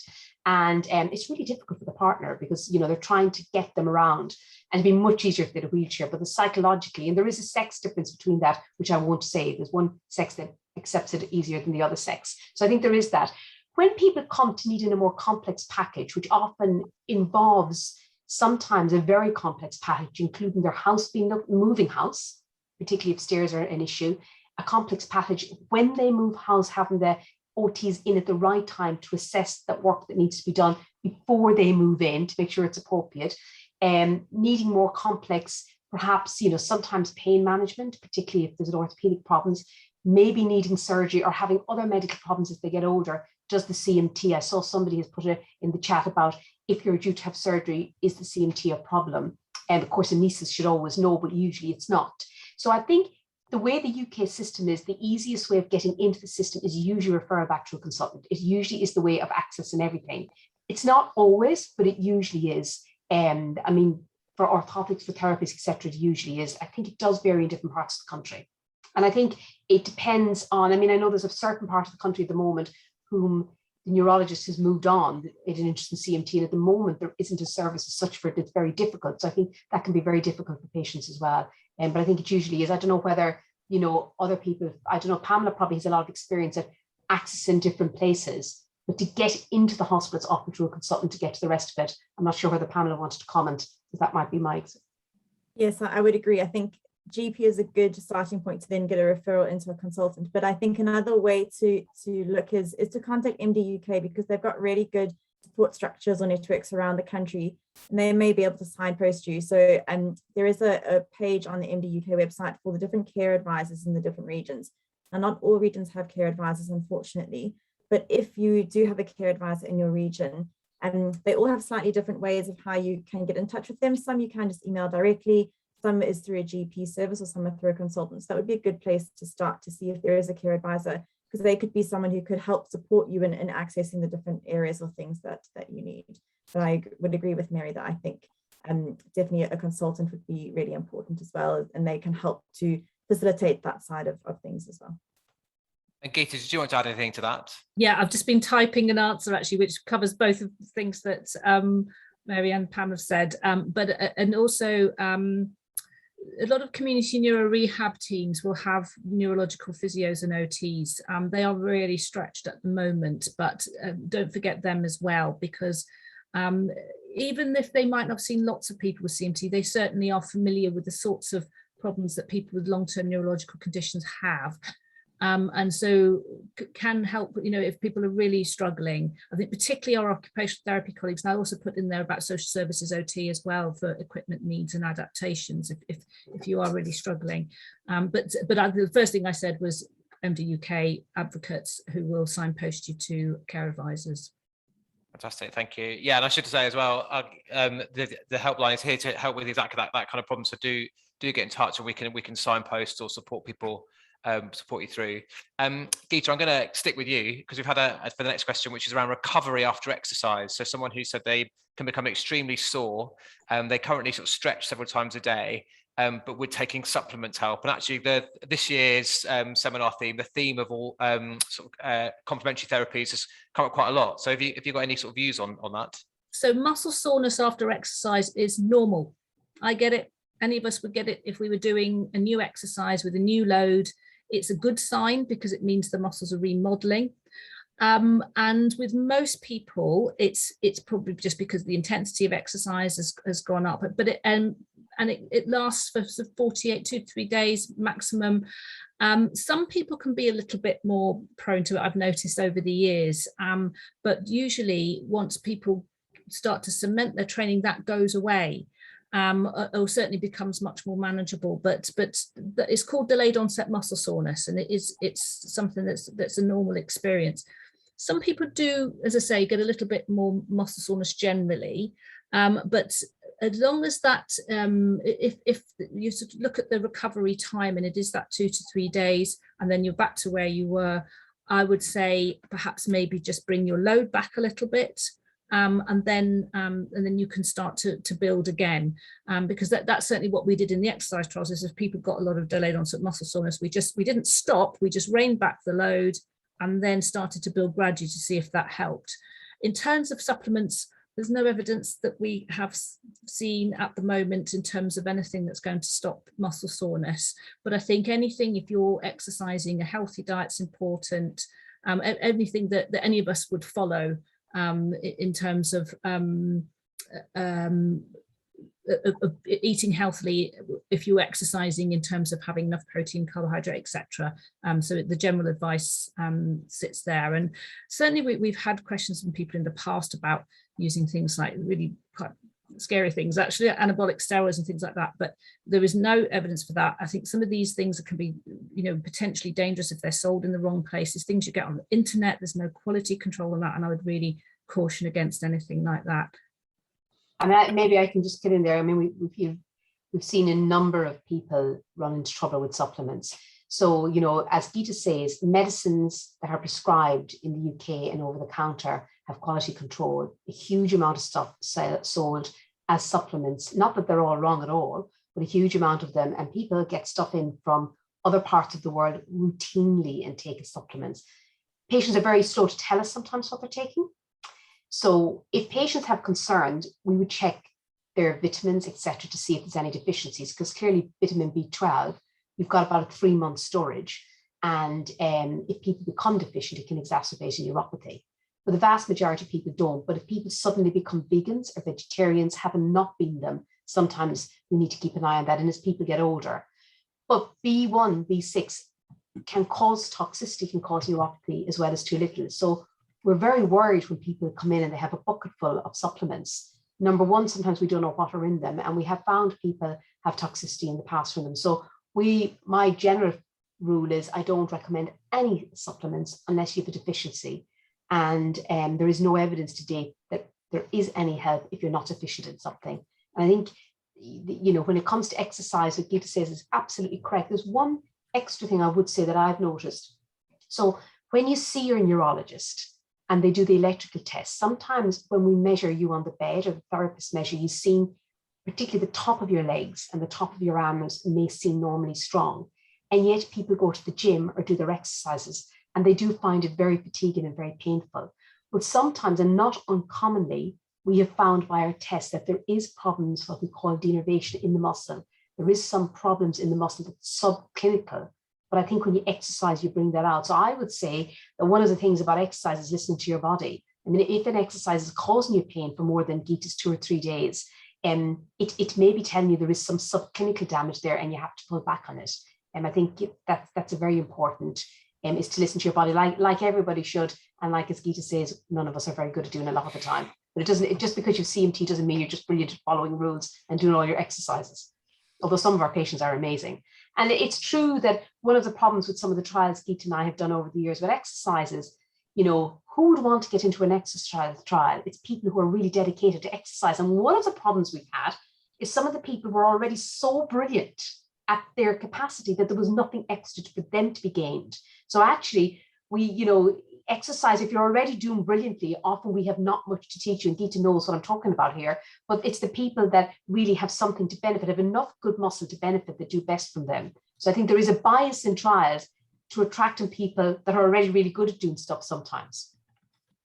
That's great. Thanks, Mary. I'm going to stick with you because we had a fascinating question that came in advance, which I think is one for you to sort of kick us off with. So it's someone who, although they have no feeling in their feet and they get quite numb to the touch and doesn't register hot and cold and they don't feel bumps or knocks, and yet the soles of their feet are hypersensitive, i.e. walking across a stony path or a beach is impossible and very painful. Is that a common thing with CMT? Why is that happening? That's extremely common with CMT and many other neuropathies. And I would say particularly with some types of CMT, including CMT1A. And it's because the sensation you're feeling is depending on a number of different types of fibers. And what we call the large sensory fibers, which are the main big fibers, they are important for touch. So when people get a general numbness and lack of feeling, it's those big fibers. And they're important for your balance. So if you're standing there and you're fine, and if you close your eyes, you're falling all around the place, they're all your big fibers. But you've got these small fibers that actually have no myelin, they're called unmyelinated fibers, and they're not involved in some forms of CMT, and they are in others. And when they're involved, they can do two things. In rare forms of CMT, they can produce neuropathic pain. So you can have completely numb feet with very severe neuropathic pain. And in other forms of CMT, when they're not damaged, but they're still there, you can get this burning, or sometimes a freezing burning. They feel freezing cold, but they're burning, or a hot feeling in a numb foot. So it's due to the different fibers being involved. And unequivocally, almost every patient that comes to clinic says they're worse when they have cold feet. And actually, it's very interesting because I was asked to write something very recently about climate change in neuropathy. And I was struggling to think of how I can tie in climate change to neuropathy. And I did find some connections, but I was thinking, my patients love to go to the sun in the winter. If I could give everyone a holiday for a month in the sun, they'd be much happier rather than the other way around. So I think it's very common to have that kind of, almost seems like it shouldn't happen, a paradox of having very numb feet, but producing a cold burning or other burning hot. And it's to do with what we call negative sensory symptoms, which is lack of sensation, and positive sensory symptoms, which is abnormal sensations, such as burning, such as pins and needles, such as tingling that shouldn't be there. And Alex, I noticed that you nodded vehemently in agreement when I was asking the question. So is that something you've experienced as well then? Well, I mean, it's really interesting. It's the first time I'd heard that about walking on pebbles and things being difficult, because that's the only thing that I can remember affecting me when I was a child. When I went to the beach, my friends would be running across the pebbles and I couldn't do that.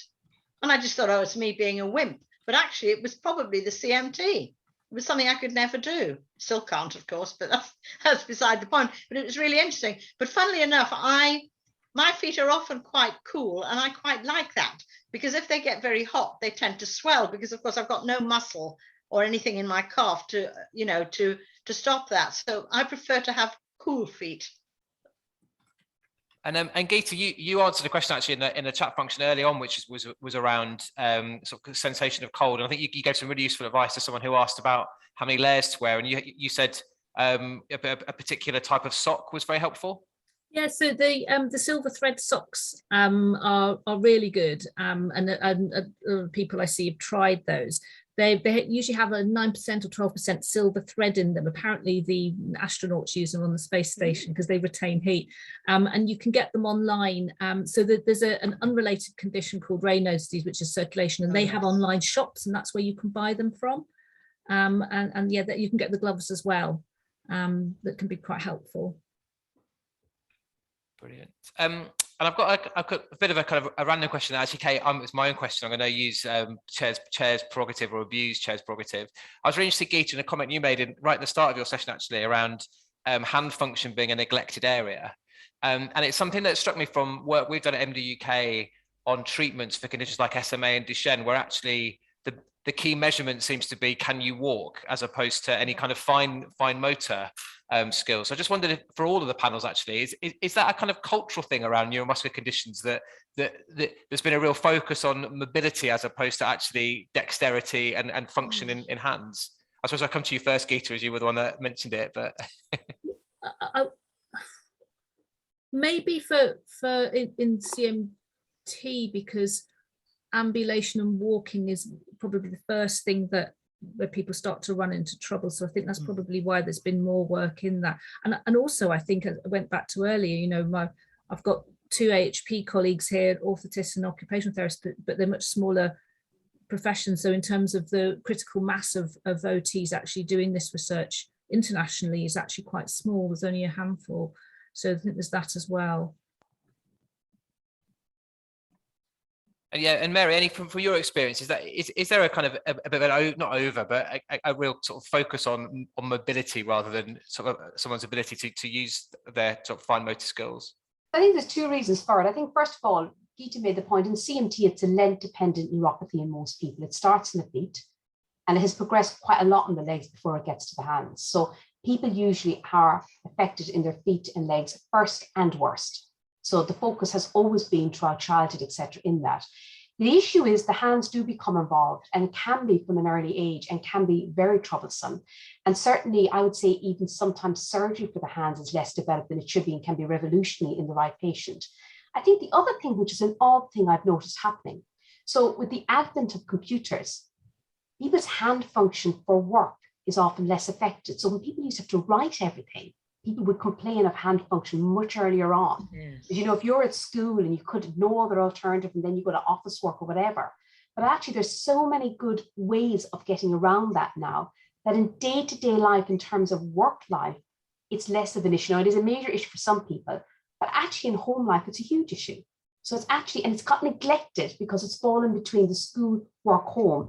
And I think it is actually very neglected. I think people, you know, sometimes, especially if people sort their feet out well enough to be able to do what they're comfortable with. Well, like say, Alex said, she's got something that works for 10 years. So she's got around it in a way. But actually with your hands, you know, it's great if you have a system that you can use computers. But what about, you know, the clothes? The clothes is a constant problem. Somebody loves it.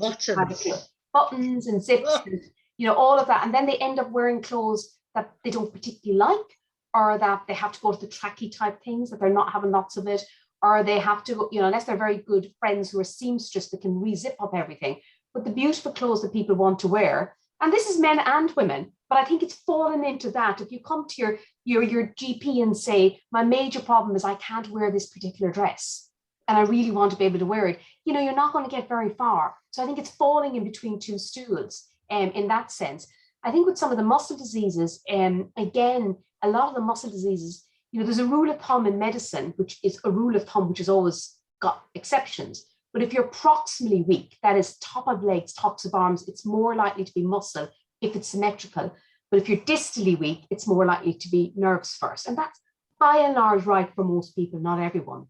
So I think with muscle, the focus was often on the top of the arms and the legs before the hand function. So hands have kind of fallen between stools to a certain extent. And also people are incredible the way they get around it. I'm thinking of a patient of mine who's become quite a famous artist, and he has no movement below his wrist. But he's found all kinds of ways of holding pens and doing things. People are amazing the way they get around it. And they develop, you know, we're trying to examine a muscle, and they've developed so many compensatory mechanisms that we can't get them to use the muscle because they've got a way around it. So I think that's the issue. But I think I would say a major a gap in CMT work is focus on the hands. And if there was a focus on the hands month or a focus on the hands year, I think it would be incredibly helpful for patients. And Pam, presumably as a care advisor, actually, it's that kind of conversation that people wouldn't necessarily have with their GP around the impact of the condition on not being able to wear the clothes they want to wear. That sounds like the kind of thing that is exactly what you're there for, as that one-stop shop. Yes, exactly. And I was just going to say there's lots of very clever aids and things that have been developed out there. Just to flag, there is a really useful website that I will often tell people to use, and it's we can send it maybe together with all the other resources that Geeta mentioned as well, but it's called livingmadeeasy.org.uk. That's a fantastic resource. There's even a resource on there where you can go and kind of do a bit of a quiz and say exactly what the difficulties are that you're having, whether it's opening a jar or doing up some buttons or doing the zip or whatever it might be. And it comes up with examples of the kinds of aids that might be able to be useful for you and then where you can purchase them.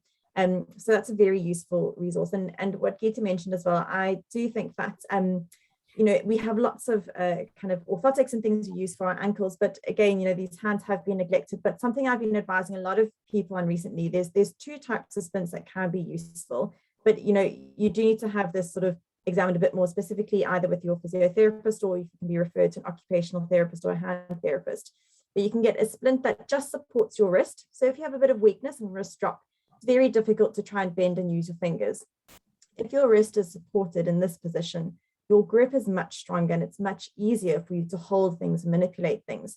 So you can get wrist support braces that you'll see if someone's sprained their wrist, or you can get them in boots or any kind of sort of sports shop, that it just gives you a bit of additional support around your wrist. And that can be really useful just to give you a bit more strength. So if you're holding your cup of tea, it's not going to drop down and you're not going to spill it everywhere, or if you're holding your knife and fork.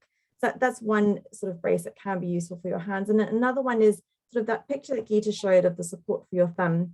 So a thumb spiker is sometimes what it's called, or a thumb brace that essentially holds your thumb in this sort of fixed position. So it's easy for you to do this. And sometimes in CMT, people find it very difficult to bring their thumb out, often get stuck in this kind of position. So then trying to reach around to form a grasp or to form a pinch or do something like what you need for buttons is quite difficult. So again, that can be a kind of brace that can be useful. But there are lots of very clever ways of doing things out there. And somebody in the chat had sort of said that they run a regional support group. And I think those are really, really good ideas. Often the best advice and tips that I get and pass on are from other people with CMT, and whether it's a type of shoe or a type of kind of cutlery that they're using, or a clever way of doing something. Really sharing within your community is a very useful way of helping to get, I guess, small life hacks, as you might say, but I'll send around that link to the Living Made Easy, but do speak to kind of your care advisor or your physio or an occupational therapist for more specific ideas, because sometimes it's just doing something in a slightly different way, or even positioning yourself in a slightly different way, that allows you to maintain your independence. Thanks, Pam. That's great. And yeah, Alex, I wondered then actually, if is that how you've come up with that phrase "life hacks" has sort of been around for a while now? But yeah, things like the buttons, is that kind of thing where you actually, it's been talking to other people living with CMT and things you've come across in your trustee hat on that have helped you kind of build a bank of sort of things that have helped? Yeah, I mean, actually, I have, apart from my orthotics, I have my push active braces. I have nothing else actually, but I've learned how to open jars by going around with the thing used to open beer cans, going around the edge first, breaking the seal. So you just learn ways round things quite often, which is good. But while I'm talking, one thing I would like to mention, I at various times have tried different sort of shoes with support and stuff. And I think what I would like to do is make a plea that a lot of the shoes that are advertised, and indeed people have come to CMT UK meetings with various shoes, and the problem I have with nearly all of them is that they're heavy. And that's a real problem for somebody that's got, zero muscle now below the knee. A lot of the shoes are really heavy. So now I'm buying the cheapest Marks and Spencer's trainers, which are very lightweight. And I think it's something that needs to be considered more, is the weight of shoes, because it is a problem. Andy, do you want to come in on that actually? That's sort of your professional area of expertise. Yeah, that's something that I've heard lots and lots of times about shoes. The amount of people we have to wear Skechers because they are really, really light. They're a really, really popular brand. Yeah. One thing we often get asked about is the weight of an orthotic, because obviously it is an extra weight on the end of somebody's leg, and if you put something on the end of somebody's leg, it's on the end of a pendulum, which is an extra weight. Mm-hmm. And what we hope is that the thing we do will be light enough and give enough support that it will sort of negate the extra weight that goes on. So if your foot's dropping down all the time and your foot's essentially heavy on the end of your leg, we hope that adding a bit of a weight, but by lifting the foot, then that'll still make things easier overall. Mm-hmm. But we try and avoid adding too much weight with an orthotic, and I'm completely sympathetic to people looking to get shoes, because it can be really difficult. And I always advise, if people find a pair of shoes they like, to go back to the shop and buy 2 or 3 more pairs before they change. I've just done that recently, got 3 pairs. Yeah.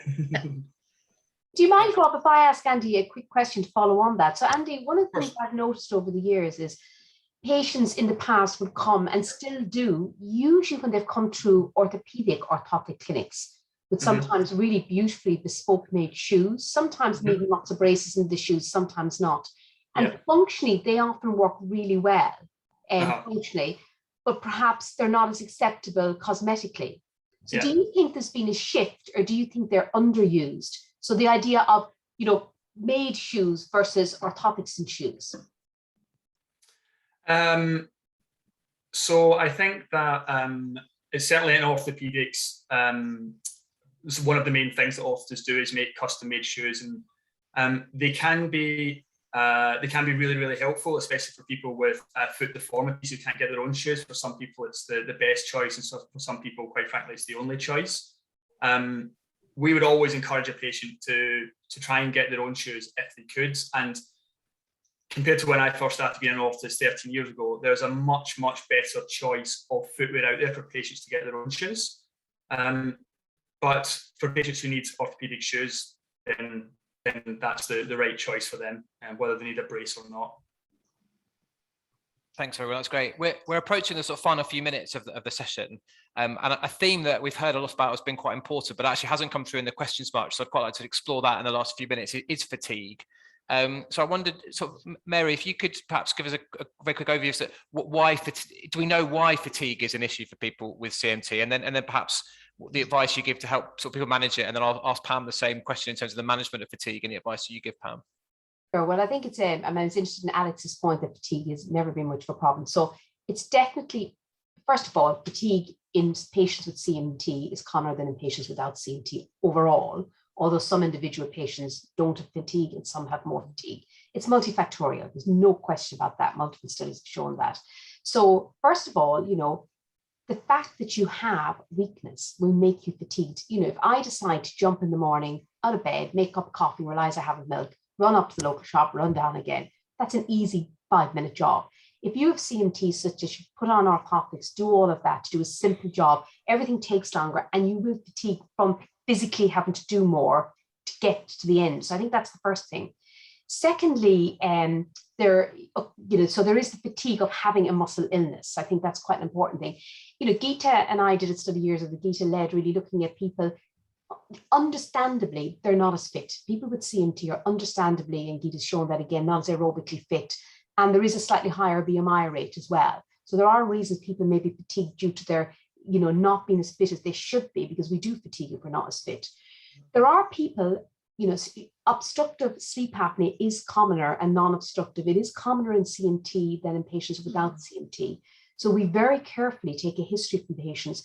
You know, are you snoring at night? Are you stopping breathing? Do you feel when you wake up in the morning after a good night's sleep unrefreshed? And do you fall asleep during the day repeatedly? And we would very easily do a sleep study and very quickly do a sleep study for that grid.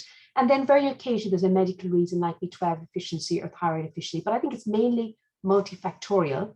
I think because of this problem with everything taking more effort, what I find the occupational therapists are incredibly good at is pacing.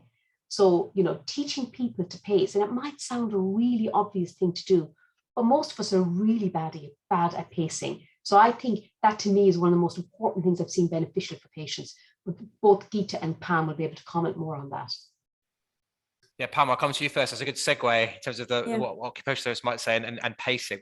How else would you sort of advise people on fatigue? Yeah, I think as Mary's saying, I think it's a very complex issue that it's very difficult to unpick in just one consultation or something short. I think often making changes to your lifestyle is really the main way of helping to manage it. And what Prof. Riley's saying about pacing is very important. So essentially the idea of pacing is, rather than doing everything in one go, getting exhausted and then crashing and burning, you try and do a little bit and have a rest, do a little bit and have a rest. And the main thing that I'll often say to people is the key to pacing is recognizing your early warning signs of starting to get a bit tired or fatigued, and then stopping before you feel tired, having a quick break, and then starting up again. So really that's one of the best ways of helping to manage your energy levels. And then there's a lot of other things you can do. So thinking about your positioning and your posture. So if you are sitting in a chair that's not as supportive, you'll be using more energy just to keep your body upright than if you had a more supportive chair, for example. And something like that could be a small change you could make at work that might help with your energy levels. But also thinking about prioritizing. So if you know that you're going to be getting tired more quickly than others, do you still need to do all those things that you have on your to-do list, or are there some things that might be delegated out, or some other things that aren't as important? But a big caveat to that is often people will prioritize all the things they have to do, and all the things that they enjoy, what we might term self-care, is left to that's not important part. And a big important thing when you're managing your fatigue is prioritizing yourself, putting yourself first, and having to say, you know, it's okay if I'm tired, it's okay if I have a rest, I'm going to stop and I'm going to do that thing that I enjoy, because that's going to reboot my energy. So I think that's really key, is when you're prioritizing, to not put the things you enjoy right to the bottom of the list. And another key is really trying to maintain your fitness levels, and that will segue lovely sort of well into Gita, but I think it's really important to be thinking about how you can maintain your activity, because that can certainly have a big impact on your fatigue.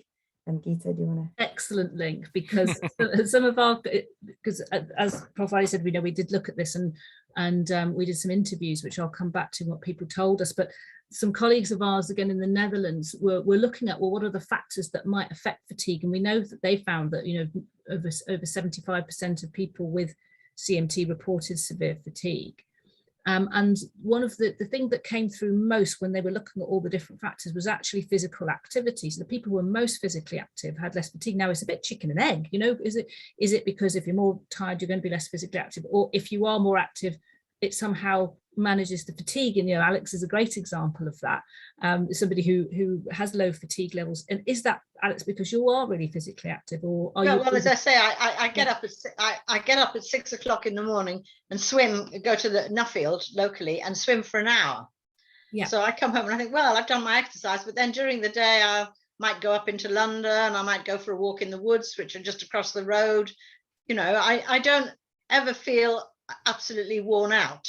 If I do a 4-mile walk, when I get back, yes, I'm a bit tired, but I wouldn't say I was fatigued. But also maybe that's because I sleep very, you know, it's so difficult to work out. I've always been a really good sleeper. They looked at sleep as well, and pain had a sort of a small influence as well. But certainly when we did our exercise trial, we interviewed people afterwards, and we didn't see a big change in their fatigue scores, but that might be, we might not have had enough people to actually show the big enough change with that particular study. But certainly when we interviewed people, they said they felt more refreshed, they felt more capable and more able to do things. And I think what was really interesting when we did the interviews is that people described 2 types of fatigue. This was really striking. We published this a few years ago. In that they said there's 2 types of fatigue. There's one, if I go out and I do a lot and my legs get tired and I rest and then I recover, and that's normal. They say that's normal tiredness, normal fatigue. And then there's this other fatigue, which is much more overwhelming. That sort of, you know, you can have, as Pam was saying, you can have a good rest and not feel refreshed. And it's sort of in fatigue research, in other conditions, we call that experienced fatigue or trait fatigue. And that seems to be a slightly more difficult one to manage. But I think what seems to be, we need to do more studies, but what's the hint is that actually physical activity and exercise may be helpful, but I think we've got to be cautious. But I think also, and I don't know if this will segue on to Andy at all, but actually if we have devices, whether it's ankle braces or other things that take some of the effort out of walking, I showed that increased effort earlier with the treadmill study, then that means that not only can people walk further in order to get fitter, but that might be helpful as well. And Andrew, I think you've got any thoughts on that? Yeah, so one thing we talk to people a lot about is compensation. So the most obvious one is somebody who has a foot drop has to find another way to clear the ground so they don't trip up all the time. So that would be using their hip muscles or hip flexor muscles. Yes. And we would hope that by putting an orthotic on, which would lift the foot, that would take a lot of strain off of those muscles. So those muscles which are working incredibly hard all the time, they're doing whatever, double the work or whatever they're supposed to do, are working incredibly hard. If we can do something that addresses the cause of that problem, which is the foot drop, then actually they will find the most efficient way to walk and will sort of reduce the strain on their hip flexor muscles in that example. And that actually would hopefully improve their fatigue or certainly bring the fatigue on less quickly. And one of the things, part of our assessment is always asking people at the first assessment, how far or how long can they walk, and using that as a kind of basic measure when we see them, whatever, 6 weeks or 2 months later, or has that changed since we gave you an orthotic? I think what that shows is an MDT approach to managing fatigue. Yeah. That's a very good place to leave us, I think, with that MDT approach. So it's been a huge pleasure to chair the session this afternoon. Thank you so much. I mean, towards the end, you were chairing yourselves, which was pretty easy for me. So thank you. A reminder that the recording of this session will be online on our website over the next day or so, and also you'll find all the recordings of the previous sessions, which cover specific conditions, but also cover things like access to benefits and financial support and housing adaptations and education, etc. So a wealth of information there. Thanks to our sponsors, PTC, Therapeutics, and Roche. Our sponsors don't include push-acque braces, but we may be reaching out to them for next year's seminar. We'll also be in touch with people on this seminar. We'll send an email around with links to the things that we talked about earlier. So thank you very much to the panelists who've agreed to send links over, and in fact have already. So thank you. So without further ado, I'll let everyone get back on with their afternoons. But a huge thank you for joining us, and a huge thanks to Alex, to Mary, to Pam, Geeta, and Andy, and my colleague John for chairing the first part of the session. So thank you and take care, everybody. Pleasure. Thanks very much. Bye-bye. Thank you.